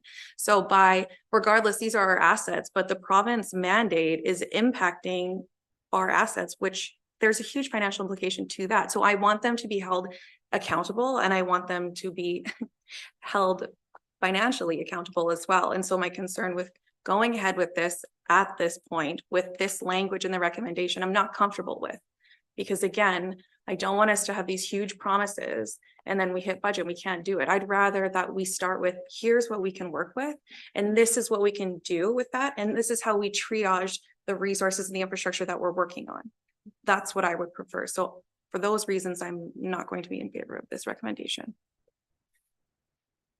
Has everybody had an opportunity to speak to the motion? I don't have any more to say, so I will call the question. All those in favor of the motion? All those against? Okay, it's one against, Councilor McMath. Thank you, everybody. That is passed. Thank you. I think I'm gonna now have a 5-minute break for everybody, and we will come back in at 10:02, please. 6-minute break, you're lucky. So generous. All right. Your microphone. Oh, yeah.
Okay, everybody, our break is over.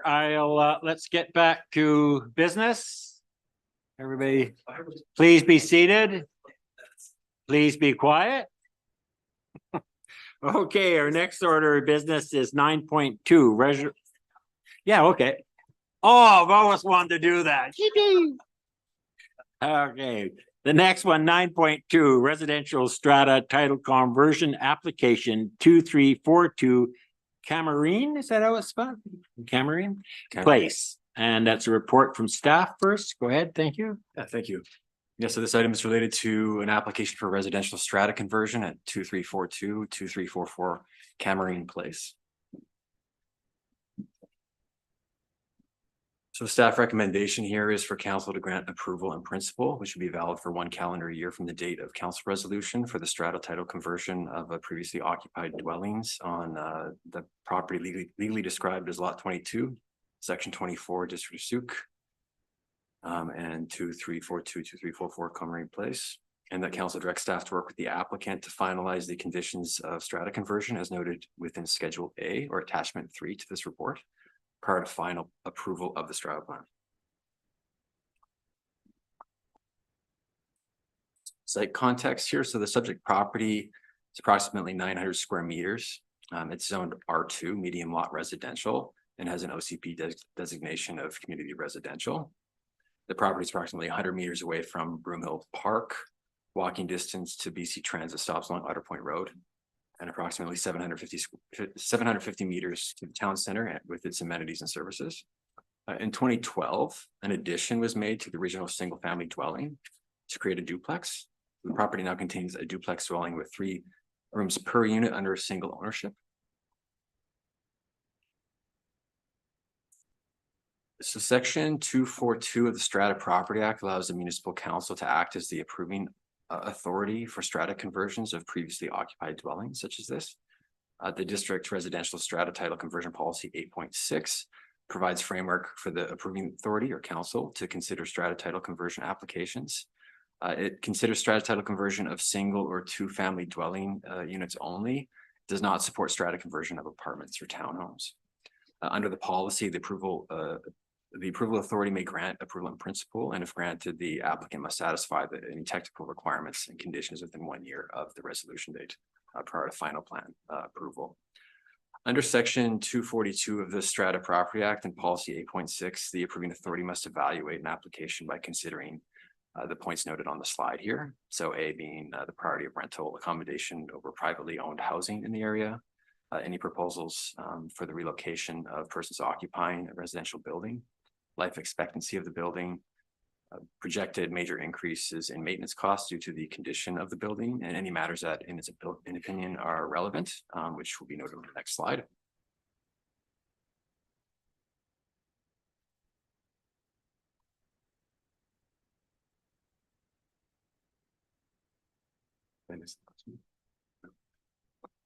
To elaborate on the last bullet from the previous slide, policy 8.6 lists those items relevant to be considered as technical requirements, conditional of approval of a strata plan conversion.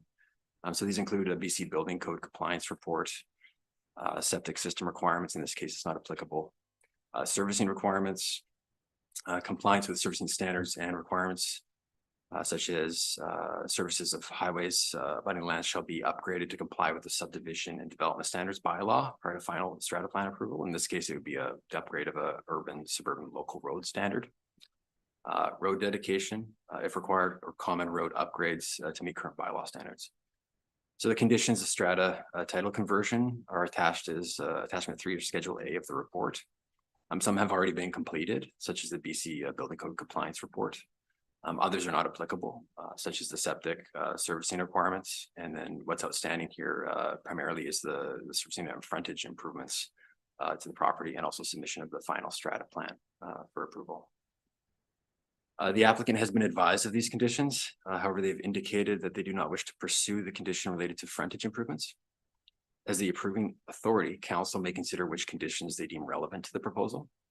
However, staff do not recommend exempting the condition related to frontage improvements, as this is not consistent with policy 8.6.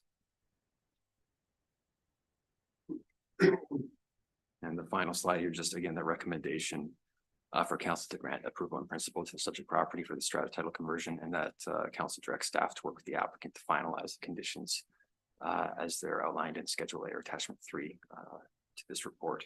And that concludes my presentation. Okay, any questions from council? Go ahead, Councillor Pearson. So we're talking about, we've got a, through you Yeah. to our planner. So we've got an existing duplex that they're just going to, that we're not changing anything, no form of character in the neighborhood, no nothing. So we're just gonna cut it in half, one, and then they're gonna be able to sell half of the house, or it's gonna have a different title. I don't care what they do with it, right? That's basically what we're doing. Through the chair, that's correct. Okay, so, and you brought it up that the applicants are not happy with the frontage improvements. What frontage improvements would be part of a condition? If we're not changing anything in there, we're not adding a new house, we're not adding anything, it's just going to be frontage improvements. So I want to know what that means. Yes, so through a review of the application, our engineering department identified an opportunity to gather some frontage improvements for the site. So it is possible through our policy and through the Strata Property Act, Section 242. So in this case, it would be an upgrade to the urban suburban local road standard, right? And this would be 4.5 travel lane, non-mountable curb and gutter drainage, boulevard street lighting, and street trees with a 2.0 meter sidewalk.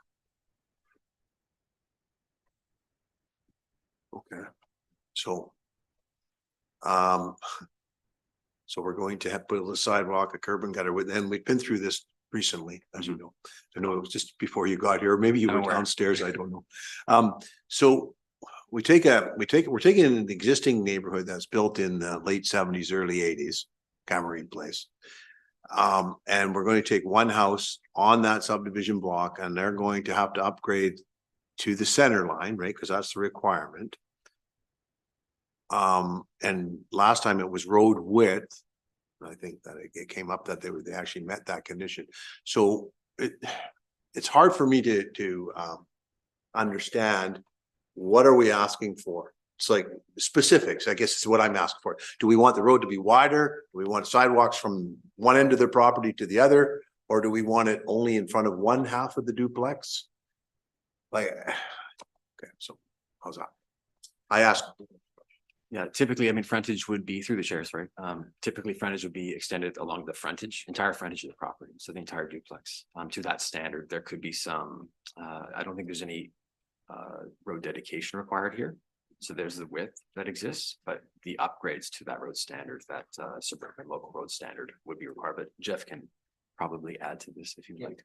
Go ahead, Mr. Carter. Yeah, through the chair to Councillor Pearson. So in terms of the subdivision development standards bylaw, execute frontage improvements in relation to building permits or subdivision. The council's policy right now says that we can also require frontage improvements in alignment with that policy, in alignment with our subdivision bylaw. The only tool the engineering department has is council's approved transportation master plan, where you look at all the areas within Souk and it says this cross section will apply to those areas or to those roads. That is the only guideline that engineering has to basically put requirements on developments. Typically, no variance should come forward or request not to do these things, because it's providing the desired cross sections of council and their approved plans for when these neighborhoods build out. And I get it. It seems weird when the first few properties start going in these small areas. It's like, you know what, this is what we require here. No, it does not match what's existing there. But over time, 10, 20 years, it will be built out when those areas densify.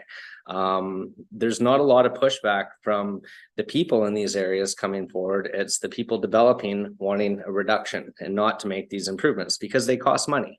And you usually don't hear of the consequences of these until 10, 20 years down the road when these areas are built out and the public's coming in and saying, why did you allow all this density and development to happen without making them do frontage improvements and improve our sidewalks? And then they come into my department and they basically say, I want you to go fix this road. It's all built out here. And I say, that's not one of our priorities in the transportation master plan. It's unfortunate, but we are not able to do that. We could create a local service area for that area and make just those residents in that area pay $100,000 each to go put sidewalks in, but ultimately it's not fair to put it on them. It should be put on the developers as they come in one at a time and are making money off this. So engineering will always put forward requirements in alignment with council's plans.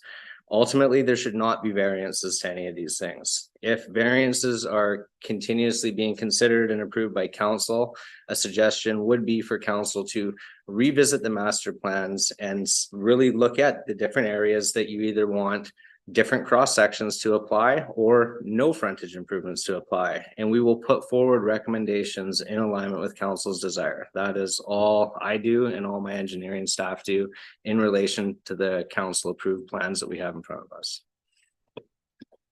Okay, I'm going to comment now because I went down and had a look at the property, and it's, I don't know how old the house is, but it's got to be fairly old. I agree that when we've dealt with this in the past, we've dealt with rural properties out in Casinos area and things like that, where it didn't make a lot of sense. But here is in basically, it's not quite the downtown core, but it is. It's the downtown built up area. And I do feel in time, those buildings will, that will build out and build up. And again, I'd rather deal with it now and get those improvements in so it all meshes for the future. So I'm inclined to stick to my guns on that one. So, but that's just one opinion out of, when we got here 5 tonight. So I'll go to Councilor McMath next. So you mentioned the frontage improvements as optional. It's up to council's discretion as the approving authority here. Oh, the way that you said it to me, it heard like, it sounded like you were saying it was an option for you to pursue. And so, sorry, can you just list exactly what the frontage improvements you're asking for and what is the cost associated with those? Yeah, it's in Schedule A or Attachment 3, but I can list that out again.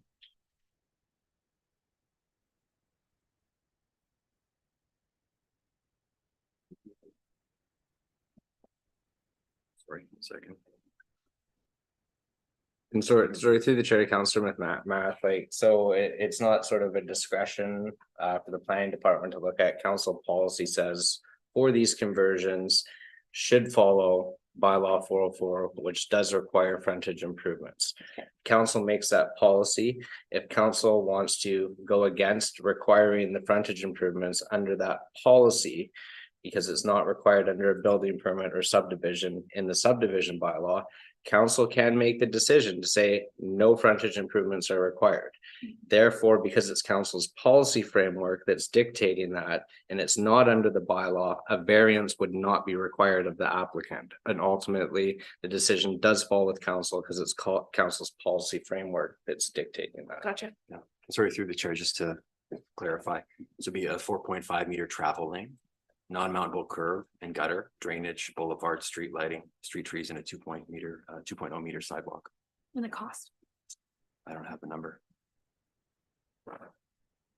The other piece we're looking at here is, this is not like a gigantic development. These are not people that are, you know, everything is so tight for people right now and they're just trying to do their best. So the financial cost to that, Yeah. for like a small family or group that is just trying to get ahead, like this is what we're constantly trying to reconcile here.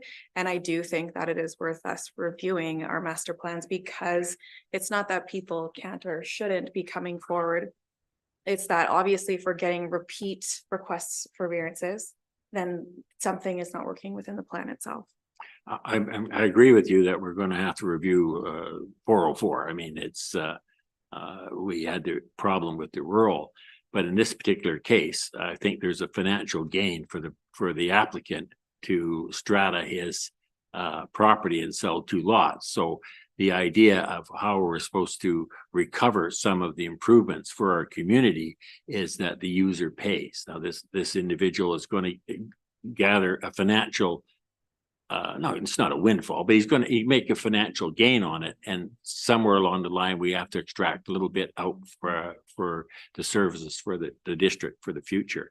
So, I don't know what the difference is between, selling the place right now, like it is, or splitting it in half and selling two individual, sides to it. My understanding would be that it's to their financial advantage of the applicant to sell two halves rather than the whole. I'm just guessing on that.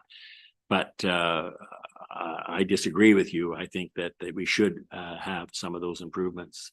This is where the piece where the dollar amount, right, is helpful because we don't know what the cost is to be incurred versus like the cost of profit. So it's easy to villainize one thing when we don't know, we don't have full context. But I guess what we're doing here is the council grants approval in principle valid for one calendar year from the date of council resolution for the strata title conversion of previously occupied dwellings or property legally described, blah, blah, blah. So what they're doing is they're going to work with the applicant in this and see if it is a deal breaker or it's a great hardship. It's not a done deal. It can come back to us. Is that correct? Yeah, through the chair, nobody's forcing the applicant to proceed with frontage improvements. It'd be up to them to decide if it was financially feasible or not. Okay. So right now, you just want the ability for 1 year to work with the applicant to see if this is worth his while, I guess, or her while. Yeah, through the chair, the list of conditions would have to be satisfied or finalized and worked through with staff. And they have 1 year to do so before we would accept a final plan of strata. Okay, all right. So we've got a year to sort this out then. Yeah. This wouldn't come back to council. Staff would work with the applicant to satisfy those conditions. And then it would be the final approval, I believe, would be through a signatory of council, likely the mayor. Okay. An endorsement of the strata plan. This would require the applicant or not require the applicant to go forward with the frontage improvements. Why the costs are not presented tonight? Because it's not staff or district or taxpayers' responsibility to go cost out improvements for individual developments. It's their responsibility to put the cost forward. They haven't done the cost, looked into the cost. They've just said, we don't want to do it. So we don't know what the costs are. Okay, so I think that goes back to the applicant. Okay, I understood. Okay, Councillor Lajeunesse. Yeah, making these improvements like this piecemeal doesn't make a lot of sense. If it takes 30 years to build out the rest of the neighborhood, but by the time the adjacent properties are redeveloped, it's time to replace the improvements that have been made. But at least we'll have a asset replacement plan, I guess. But it makes more sense to me to take, if you're gonna insist on the improvements, to take cash in lieu so that we can do a complete section somewhere within the district. Is that not an option? Mr. Carter? Through the chair to Councillor Lajeunesse, cash in lieu, it is an option right now under bylaws. What we're learning is cash in lieu is not a good practice to go into. And through the redevelopment of bylaw 404, I don't know where that lies yet because it's just in the process of getting redone right now, but it may not be the best option to go forward with cash in lieu in these cases. And unfortunately, it does look weird when stuff gets done in piecemeal, but that's what municipalities are doing. And for clarity, bylaw 404 will not change the requirements bylaw 404 will address process and more technical details of requirements. Ultimately, it's the transportation master plan that will dictate what requirements are responsible or allocated in each area. And it's council looking at that if a lot of these variances are coming forward, and council can change what requirements are in each of these areas, and we will put them forward in alignment with what council wants. And that we're just doing that right now in alignment with the plans. So we're doing a motion to grant approval in principle. Right. Okay, Councillor Pearson. Yep, through the chair. So if we grant this, the process allows the applicant to come with a variance request as well, right? Through the chair, variance that wouldn't apply here. This is related to our policy. Oh, yeah, right, okay. It's not a bylaw, is it? It's a policy. Yeah, it's permitted through the policy and also section 242 of the Strata Property Act. Correct. Anybody else, anything? Comments. You can comment, Councilor Bateman. Can I comment at this point? Yeah, go ahead. Yeah, I agree the sidewalks to nowhere is not a great strategy. However, on Mowich, I think during that process, we did indicate a flaw in bylaw 404, which is that we need distinctions between urban and Sorry, rural. point of order. This time is for questions and then. Okay, for- I'll grant that point of order. So I'm sorry I gave you that. I do want to hear you. Yeah, well, that's why I wasn't good. Yeah, that's good. That's okay. I just thought it was a good opportunity, but anyways, such is life. That's okay. I do have a question. Okay, go ahead, Councilor McMath. So this is the only opportunity for us to either keep or pull the requirements, correct? Through the chair, that's correct. And so they have a year. So you get to the end of the year and they have not completed the frontage requests. What procedurally follows after that? Yeah, I guess, sorry, through the chair. In that case, there may be an opportunity to come back to council for an extension. And should we not grant extension? That would be the purview of council. No, I know that. My question is, when we get to the end and they don't want to do the frontage and they choose not to do the frontage, but we've said it's a requirement, what happens after that? They don't get the permit. Through the chair, they do not get their strata plan approved. Okay, that's what I'm looking for. Anybody else? I had a question. Okay, There is a renter in place, is that correct? And we have a policy whereby that renter's rights needs to be adhered to based on the BC. Help me out here. So you've been doing due consideration. This is not a renoviction scenario. Through the chair, that's correct. The Residential Tenancy Act would have some laws in place to protect that tenant. I think only in the case where it was purchased and the owner chose to move into that space, would they need to vacate, or a close family member with notification and compensation. okay, I'll comment now. I also have a concern about precedent. If we allow this frontage not to be put forward, how does that affect somebody else in a block over that wants to do similar things or work on that? They will, they could make the argument that you exempted these people. Why are we not being exempted?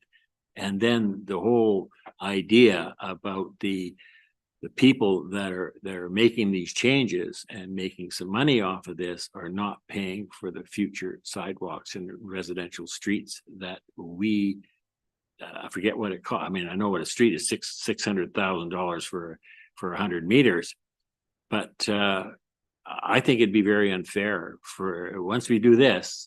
We made an excuse for the ones out in the residential areas. I agree with that. That's a whole different ball game out there, and 404 didn't differentiate them.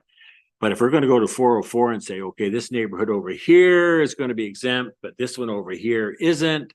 And for any number of reasons, because you go to these neighborhoods and there's all different ages of houses on there. But I know this particular neighborhood will be built out in years to come. So I just caution that if we start exempting this, you may as well forget about taking those improvements in the future. Unless that's what council wants to do, but I'm dead set against it.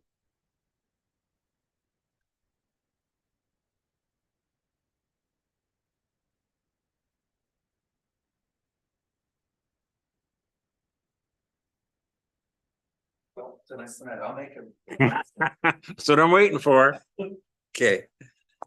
Well, the staff recommendation, the council Council grant approval in principle valid for 1 calendar year from the date of council resolution for the strata title conversion of previously occupied dwellings on the property legally described as Lot 22, Section 24, District of Souk, Plan VIP 34225-2342, help me. Cameron. Oh, it's not yours. Oh, I thought it was yours. Oh, you're warming up. Okay.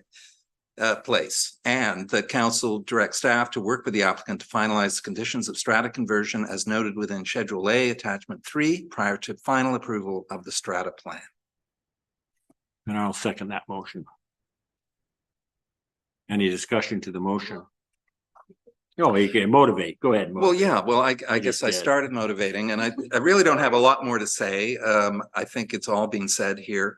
I do agree with Councillor Beddoes that we need to really recognize our growth areas. This is in the heart of the community growth area, sewer supplied. There will be redevelopment on that street over time. And yeah. Yeah, it's okay. I'm the seconder, so I get to motivate too. The other thing is that with these new provincial regulations coming in, that area there is very close to a bus route. I mean, it's not right on it, and it doesn't meet the criteria today, but it doesn't mean it won't meet the criteria 2 years down the road or 3 years down the road. And then if it starts building out, and the district would have to put in that little segment of sidewalk and improvements, because we'd be asking the other people to make those improvements. And I don't think that's fair to the people of Sioux. So I'll stand by this motion. Councillor Pearson. This is where, we adopt a transportation master plan that has, in my opinion, has flaws in it. These one-offs where you're not changing the density or form or character of a neighborhood. And, I think there's a 17-foot sidewalk in front of my house that's now 21 years old, that's never been walked on. These are realities of trying to make affordable housing. I could argue that my question or my problem is with voting on this is that, the applicant has a choice. Either he follows our policy or or the applicant follows our policy, not they follow our policy or not. But again, it's these one-offs are the most difficult, because the big picture is somebody's coming in there to redevelop. And the reality is that if they come in there to redevelop in 5, 6, 7, 8, 9, 20 years from now, they're going to bulldoze up that little piece of sidewalk or bust it. And it's not going to be.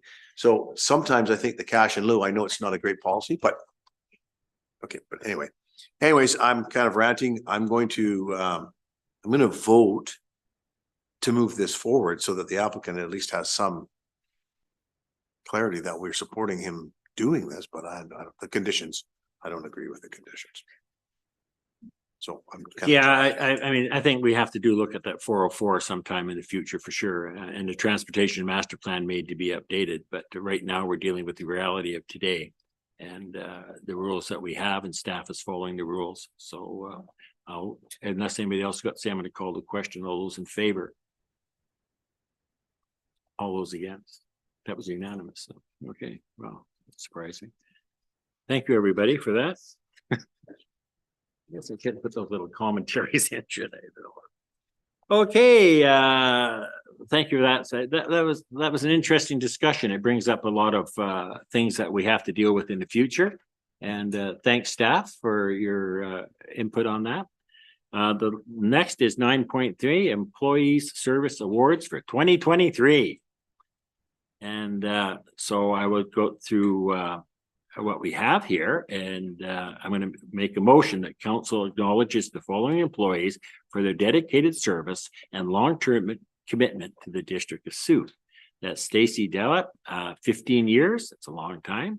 Jason Lowe from Parks is 5 years. And this next one, I'm not too sure about, Rachel Gray, our CAO and finance and everything else, 5 years. And Scott Cullum, bylaw, 5 years. So somebody wish to make that motion? Okay, Pearson and McMath. Any discussion to the motion? Hey. And with that being said, it gives me great pleasure to have this certificate to the one person that is here, Rachel Gray, for 5 years of dedicated service. And thank you very much for your 5 years. And thank you for last year. I know I speak this. So thank you. Thank you.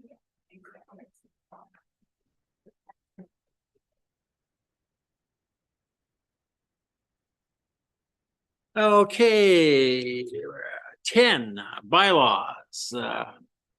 We do have a. Oh, sorry, did I miss one? Oh, 9, okay, yeah, there's Rico. Where is my? There it is. All right, sorry. Okay, lot A, Elders Project funding request. Staff?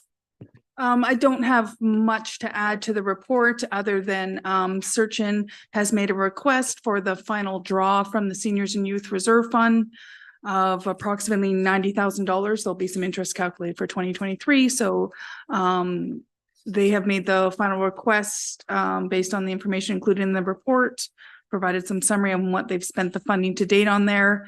And just a reminder to council that this would be the remaining funds in that reserve fund, and the fund currently has no mechanism to replenish the fund. So just seeking council direction on issuing this final payment. Can you refresh me on what they're going to use this last 90,000? What is it? 90, is it? What they're going to use this money for again, please? I believe it's just to, I know there's a couple studies that they want to complete as part of a grant requirement with the BC Housing Grant, is they need to do a feasibility study on the possibility of fundraising the $2 million they need for the gathering place. Not the housing part, but the gathering place part on the main floor as well. They need to do another study as well for the public access space. There's 2 studies they specifically requested, which I believe is about $20,000. And then the remaining funds I'm presuming are going towards continuing on with the design and the other architectural pieces of the property. Yeah, That's all I know. Sorry, at this stage. Yeah, Those are the 2 main. I have a little bit of problem with somebody asking for $90-something thousand and not being here to answer some questions. So I'm personally not prepared to move forward with this. And through your worship, this request came in at kind of the last minute from them, and I said, you know, I can try and get this on the agenda tonight. Unfortunately, Ms. Dunn couldn't make it. I'm not sure about Mr. Robinson's reason for not being here. So I tried to get as much information as I can. Council supported multiple other draws from the Seniors and Youth Reserve Fund. There is the MOU agreement with them. So just presented this ask to council, and I'll let you guys decide what you would like to do with that. Because I'm wrestling with this. I understand where we've been on this, and I've had a few problems with it, but I'm all in for the seniors housing, and it's great if we can do something for a seniors drop-in center, but I'm just not clear what we're spending our money on. We spend a lot of money already, and there's nothing there. So I'm not sure, but anyways, I will go to Councillor Lajeunesse first. Sorry, my lips are tired from this long day. I wonder if we might postpone this or table it until the applicant can come in and give us some clarification. For sure. That's definitely a council option. I just, they were not hoping gonna to be get till the money January. prior to the end of the year, because I believe they want to do those 2 studies for the next BC Housing Grant intake.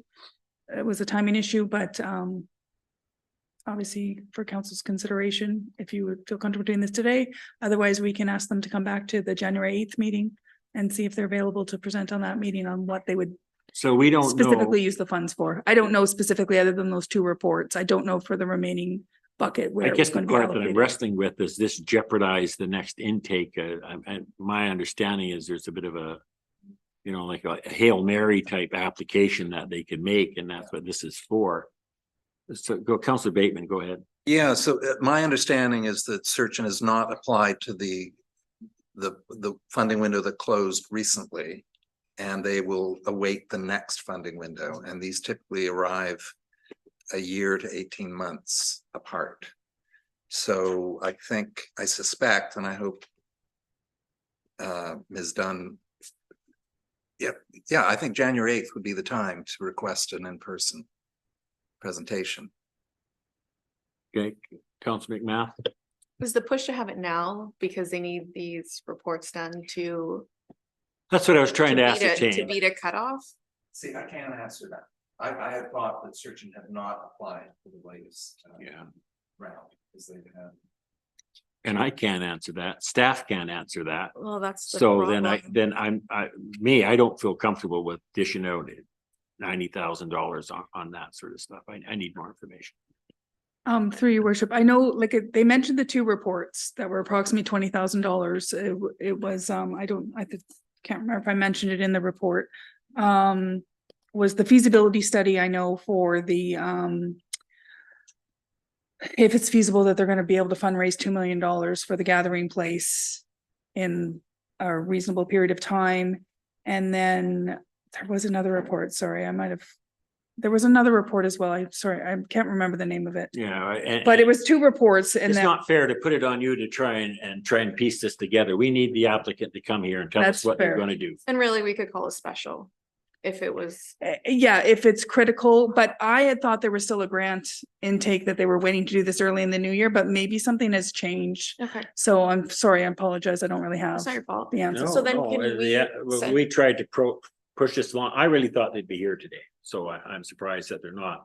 If someone asked it to be expedited, I would expect to have a representative to tell us what's going on. So on that, then can we have staff reach out?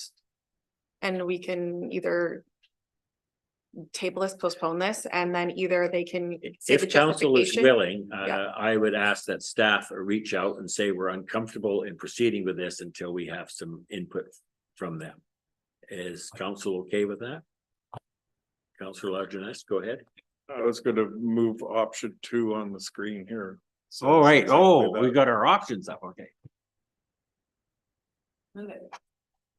Yeah, that's good.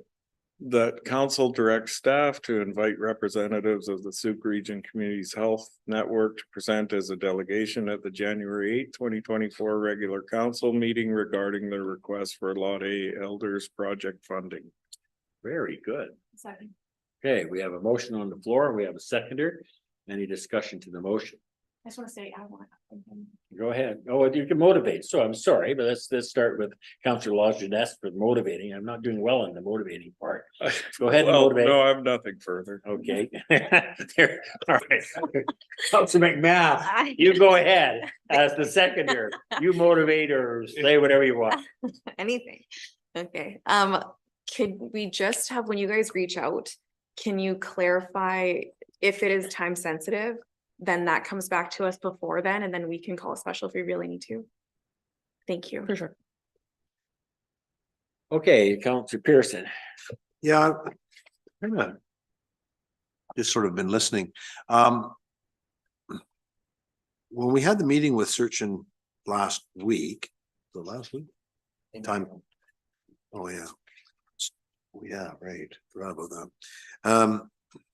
Well, we've got, the two people who have been on that committee are represented here, and they've been on that committee for a long, long time, which is Mr. Robertson and Mary Dunn, Miss Dunn.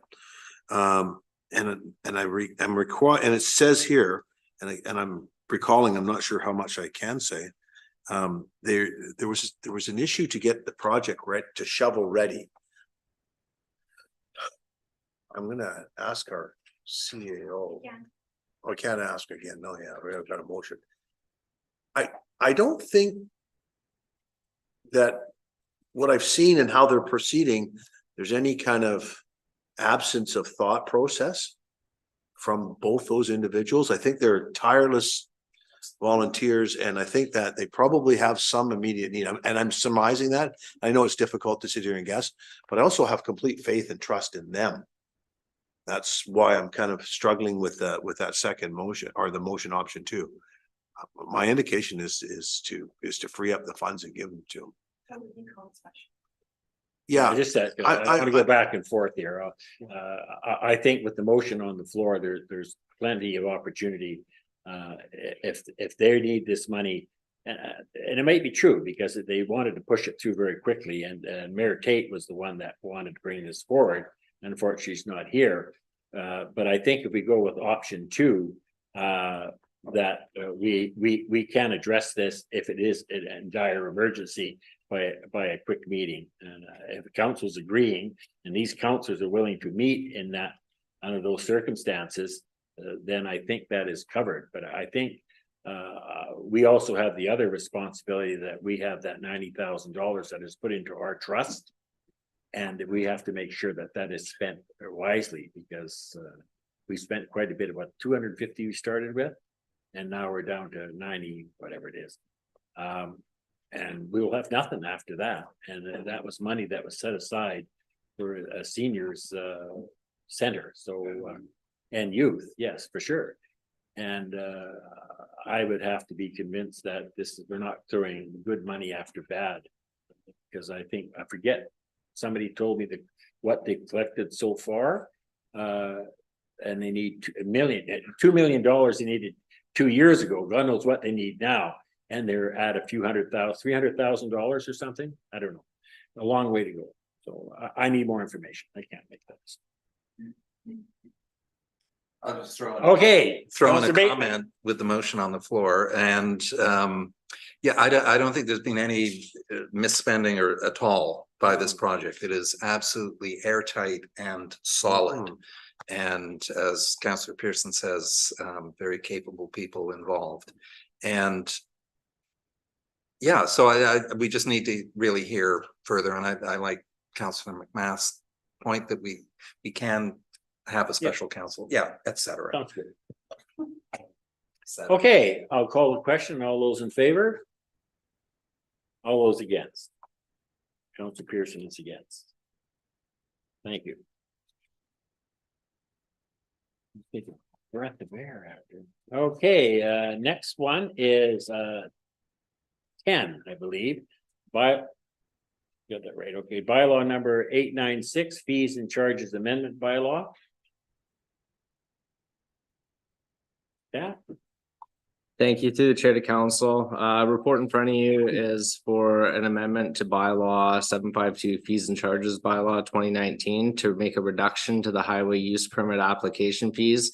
And this is strictly for value of works over $500,000. To date, I don't think I've seen a highway use permit for over $500,000. So there's no financial implications to the district on this.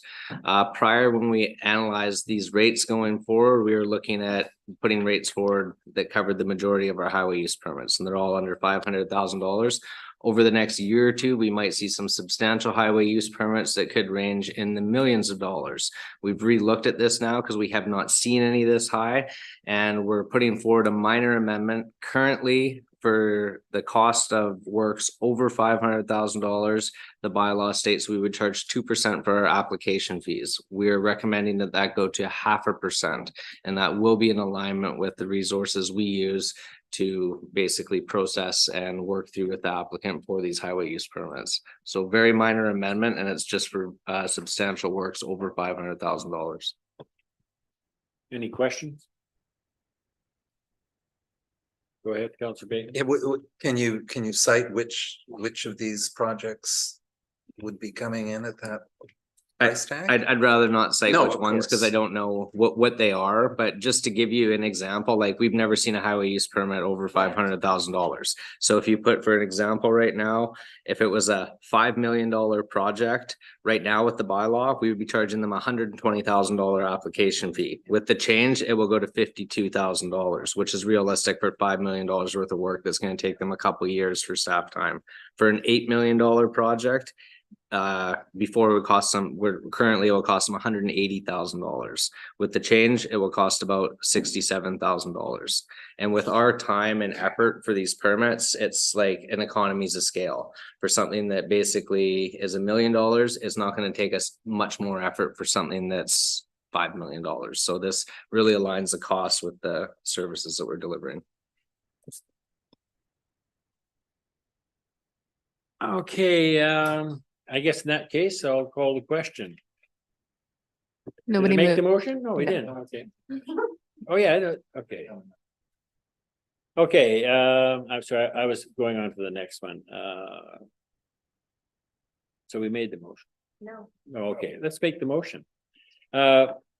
Somebody, yeah, somebody make the motion, please, or I will. I'll make it. Okay, Councilor Lajeunesse. Council give it first, second, and third reading. Your microphone. Oh, my God. I gotta start over. That council give first, second, and third reading to bylaw number 896, 752-09, fees and charges amendment bylaw 2023. We have a motion. Do we have a seconder? Councilor Bateman seconds that. You'd like to motivate? Would you like to motivate, Councilor Bateman? My question. Okay, okay, so any other councilors want to comment? If not, I'll call the question. All those in favor? Okay, that's unanimous. New business. Hearing none. Now, correspondence requiring action, 12.1, UBCM convention meeting, request for discussion by Mayor Tate. And I don't know what the discussion is. I was just gonna look, that's why I got ahead of myself. I was trying to look at that. Go ahead, Councilor Bateman. Well, just point of order on this is that normally if the individual who pulled the correspondence is not with us, it would be put forward to the next I don't have a problem with that. agenda. Is it time Yes. sensitive at all, staff? Do you know? I don't believe so. I believe she just maybe wanted to talk Okay. about if council wants All to right, send a we'll response or put it something. off the January meeting then. Okay, permit fees for donation projects. Oh, I brought this one up for, yes, okay. 12.2, there's been a request by the Rotary Club. We're building a gazebo for the seniors. For whatever it's, what's it called, Jeff? Next to the Legion, they're putting up a gazebo type thing there. And it's cost about $10,000, of which they got a lot donated. So there's $4,000 cost that the Rotary is putting out to put this building in. And they're asking that we do not charge them permit fees, that we waive that requirement. And this is a service club. There's no monetary gain for them, working hard for our community. And these are one-offs, happen every couple of years to waive the building fees and I guess the highway fee too. There's two fees there, isn't there? Did I get that right, CAO? Mostly, well, you can't waive the fees, but you can find another Oh, funding another source source. to Yeah, that's reimburse right, for the that's fees. What source do we have if we go ahead with this? Council contingency, What do we have in council contingency? you have $150, I know that. for sure. Okay, so we. You have enough to it in cover this. council contingency. Yes, sorry, I don't know the exact balance rate. Okay, okay, I'll ask for guidance from council. Anybody have any comments? Go ahead, Councilor Bates. My only concern, obviously I support this, but at the same time, what about other nonprofits and coming up into situations? So do we need to get a policy developed on this through a motion of some kind? I guess my experience is that they're few and far between. I think the Lions did one 3 or 4 years ago. The Rotary does one every 3 or 4 years. I'm not so sure we need a policy or we just deal with them one off. I mean, that's how I would recommend we do it. I mean, it's not for meeting and a letter goes in, we could just deal with it. So, but I would like to hear from other councillors if they have any comments. Sure. So what is the cost for these permit fees? I believe it's $150. And we, You can you give me some guidance, please? Well, I believe I think I might have slightly dropped the ball on this, only because I thought that they had actually paid for this original fee. They haven't paid for this fee yet, so I don't know what any other charges might be added to this fee, if it's just the $150 or if there's some other fees that get added to this based on what they're building. I just don't know that stage yet. My understanding is they came in and asked and then they left. They didn't actually pay for anything yet. So it They didn't were really advised trigger by staff that more was coming before council and not to write a check. calculations. Okay. So We don't know. what there is a those- concern that if you grant this, then they could be other fees that then they will come back and ask council to waive as well. I just, because they didn't actually apply for something, I don't know the final total. When this has happened a couple times in the past, they've already paid and then council after the fact will reimburse them. And because we know the exact amount at this stage at that time. Yeah, unfortunately, all I know was that they were asked $100 building fee and a $50 highway use fee. And then there might have been some a percentage of the overall thing. So, but I don't see it being more than a couple $100. I don't know. I mean, you guys are more experienced staff than I am in a small project like that. Yeah, and so I don't know off the top of my head because we didn't have any on-site building inspectors that could have looked at this when it came in. So I believe that, and since they didn't drop off they did not drop off an application to the best of my knowledge. So there's nothing for staff to review to do this assessment on. I have a different take that they did drop off an application and I think they're even pouring the concrete, but I don't. So I don't could know have, whether I'm premature on this or not. It's just that there's a service club that to be out a couple of $100 of money that they have to raise in the community. And I would like to find another way to pay that. That's my own preference. But it's tough to do it without the dollar value. I understand the predicament. that's a bit of, yeah, This is the other piece, because how can they go ahead if they haven't paid for a permit? But how can we give them the money for the permits we don't know they require? So is the easiest thing that they pay for these now and then it comes back and we reimburse? Or is it that we make a motion where we promise that we will pay for the permit fees regardless of cost? I wouldn't recommend that motion. Yeah. I'm But trying I to, like, mean, get you could put traction it up here. to, you know, if there's a limit council's comfortable with reimbursing up to, but unfortunately, yeah, sorry, I just don't know the answer at this time. So I don't believe they've paid anything. I didn't, if they've dropped something off, it hasn't been processed yet. I thought they were given the permit and just they were going to say, we don't want your money right now because it's before council. So I'd be willing to make a motion that we offset the cost from our contingency fund by $200 for their project. Does that work? If that's what council would like to do, it's immaterial in the I'll grand look at scheme you. of things. It's to Councillor Bateman's point, it's a slippery slope, obviously, with this, but understand. Yeah, there's not Council's many motivation on applicants this. come in for that. I can tell you that right now. There's only 2 service clubs that do that sort of stuff. So. For now, yeah. So what's the wish of council? Do you want to defer this or do you want to make a vote on it for an amount? Go ahead, Councillor. Well, do we have the exact cost for the 2 fees that are up right now? I believe it's $150. Okay, so then I'd be comfortable that we pay for those.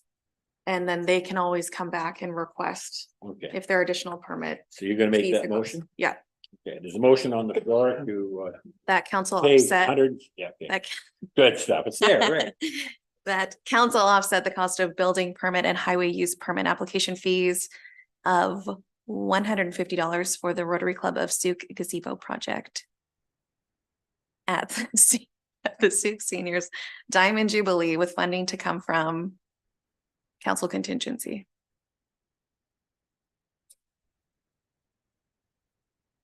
We have a motion, we have a seconder, Councilor Lajeunesse seconded that. Any discussion to the motion?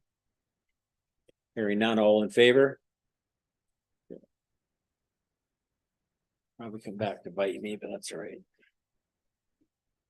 Okay, next one is 12.3, adopting resolution EB 32 in NR 38, request for discussion by Councilor Bateman. Okay, so here is another advocacy letter I'm recommending that the district send, and I'm not recommending it, I pulled it from correspondence. This came from Suits Michael Strong on behalf of Greater Victoria Acting Together, which is an amalgamated group of various organizations, including Sierra Club BC, Sisters of St. Anne, Our Place, BC Government Employees Union, Mercy College Student Union, and multiple others. I mentioned Mercy College, of course, for Councilor West. You're not. Thanks. Thank you. So the motion recommended is on the screens here. The key here is that Mr. Strong and GVAT are asking CRD municipalities to remind and reinforce a couple of UBCM resolutions regarding biodiversity, species at risk, and their habitats. And both these resolutions I've referred to were endorsed by the UBCM membership in 2023 and 2022, respectively. And Sioux councillors were at those sessions, and we voted in favor of one of them, I believe, and the second was endorsed in a block vote. The key piece here is that the province is being asked to create a local nature areas protection fund, and this would be a grant-based fund where local governments and First Nations could apply to acquire land for biodiversity and ecosystem health. So, knowing that environment is cited as top priority in Souk in our current OCP and the pending OCP, knowing that biodiversity, the 30 by 30 initiative is live and underway, it seems like a simple act for Souk Council to ask the mayor to write Premier Eby and lend support to these two resolutions. And again, this would be a minimal staff time. I'd be prepared to draft a letter for the mayor's signature. There's letters in the report. There are, Yeah. as templates. We don't want to be led by the nose, but we can use the information therein. Any comments on this item before we ask for a motion? Anybody?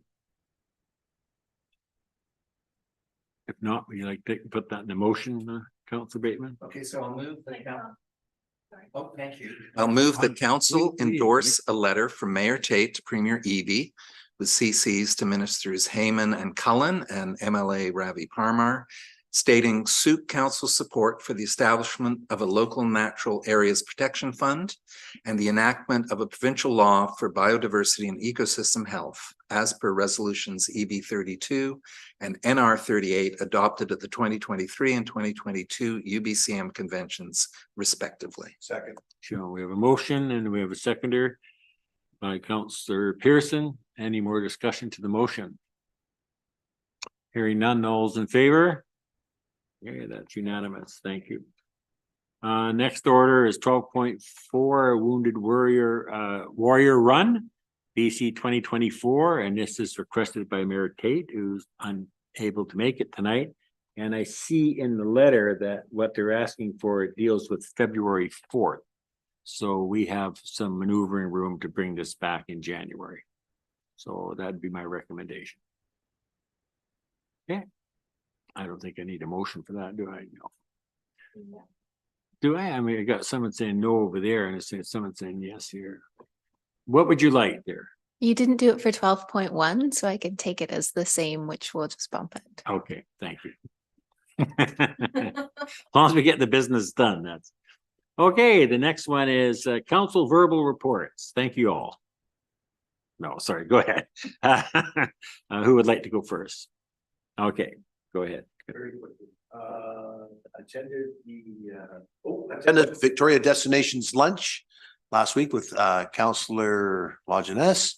I went to, I don't know what else. Oh, I went to the Salmon Enhancement Center opening and I participated in the Souk Santa Claus Parade. all within the last 5 days. Well, there you go. So We're all that's my report. exhausted from it. Go ahead, Councillor Lajeunesse. Yeah, I don't really have anything to add. I think he was following me around for the last week. I'm worried about that. Councillor Bateman, anything? Yeah, sure. I'll say that Santa Parade last night was phenomenal and fun. And I don't know about the numbers, but there seemed to be more density, the word for the night, in the town center last night in terms of turnout. Councillor Pearson and his grandchildren were distributing candy canes. Councillor Lajeunesse doing wheelies around the Yeah, it was scary. the tree. And Councillor Beddoes on the Lions doing an amazing job again to pull this thing off without a hitch. And in fact, the countdown to lighting the tree went without a hitch again. Second time I've used hitch in a short sentence. I also attended the 25th anniversary of the Souk Options for Community Living Association on Caldwell Road a couple of Saturdays ago. Great bunch of folks. They fundraised. They didn't go to government grants. They fundraised to create this center for children and adults with disabilities. And they continue to do excellent work for about a group of, I think, 36 people. One thing the board will be advocating for is signal lights at the crosswalk at Ed McGregor. And Mr. Carter has heard this a few times before, but we'll advocate with Moti, of course. And this is because their activities director leads hikes. They have to cross Souk Road, get down to the beach at below Ed McGregor. And they sometimes find it quite dangerous because that group doesn't move at a particularly, they move at a unique pace. Okay, and then that's about it. Thank you. Anything for you, Councillor McMahon? I'll just comment on the Santa Parade. I want to extend a thank you to a lot of the staff members that put a lot of work into that Santa's Parade as well. It's a coordinated effort between the district of Souk and the Souk Lions. Souk Lions supply a lot of the manpower. I guess it is manpower. It's an all man's club. But anyways, but so do the other two Lions clubs, the two ladies clubs. They all pitch in and make it a very memorable event. And also, did I report on this last time, attending Santa's breakfast? Probably didn't, because that went on as well. And that was another big success.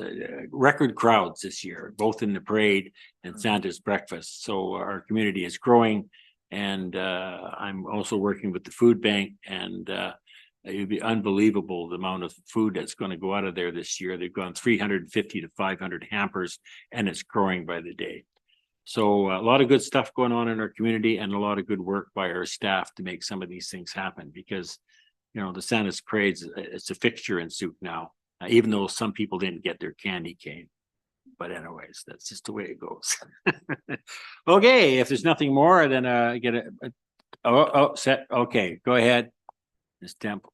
You did have the release of some in-camera resolutions. All right, so okay. All right, these I just read them out. Is that right? Do I have to pass them or anything? Okay, that this is that council approved a salary range of $190,000 to $215,000 for the position of chief administration officer. And that's a requirement we have to do now when we post any job posting. And the council recommend the appointment of Del Little as District of Souk resident elector representative to the Souk and Electoral Area Parks and Recreation Commission, CPARC, for a 2-year term ending December 31st, 2025. And that council direct staff to fund a retroactive 2% wage increase to all current QP staff effective January 1st, 2023, and fund it out of the 2023 budget. Is that correct? Okay, we've done that. Okay, now we need a motion that I'm looking, a motion to adjourn. Oh, Councillor McMath has made it. And who seconded that? Oh, Councillor Lajeunesse. All those in favor? Very good. Thanks.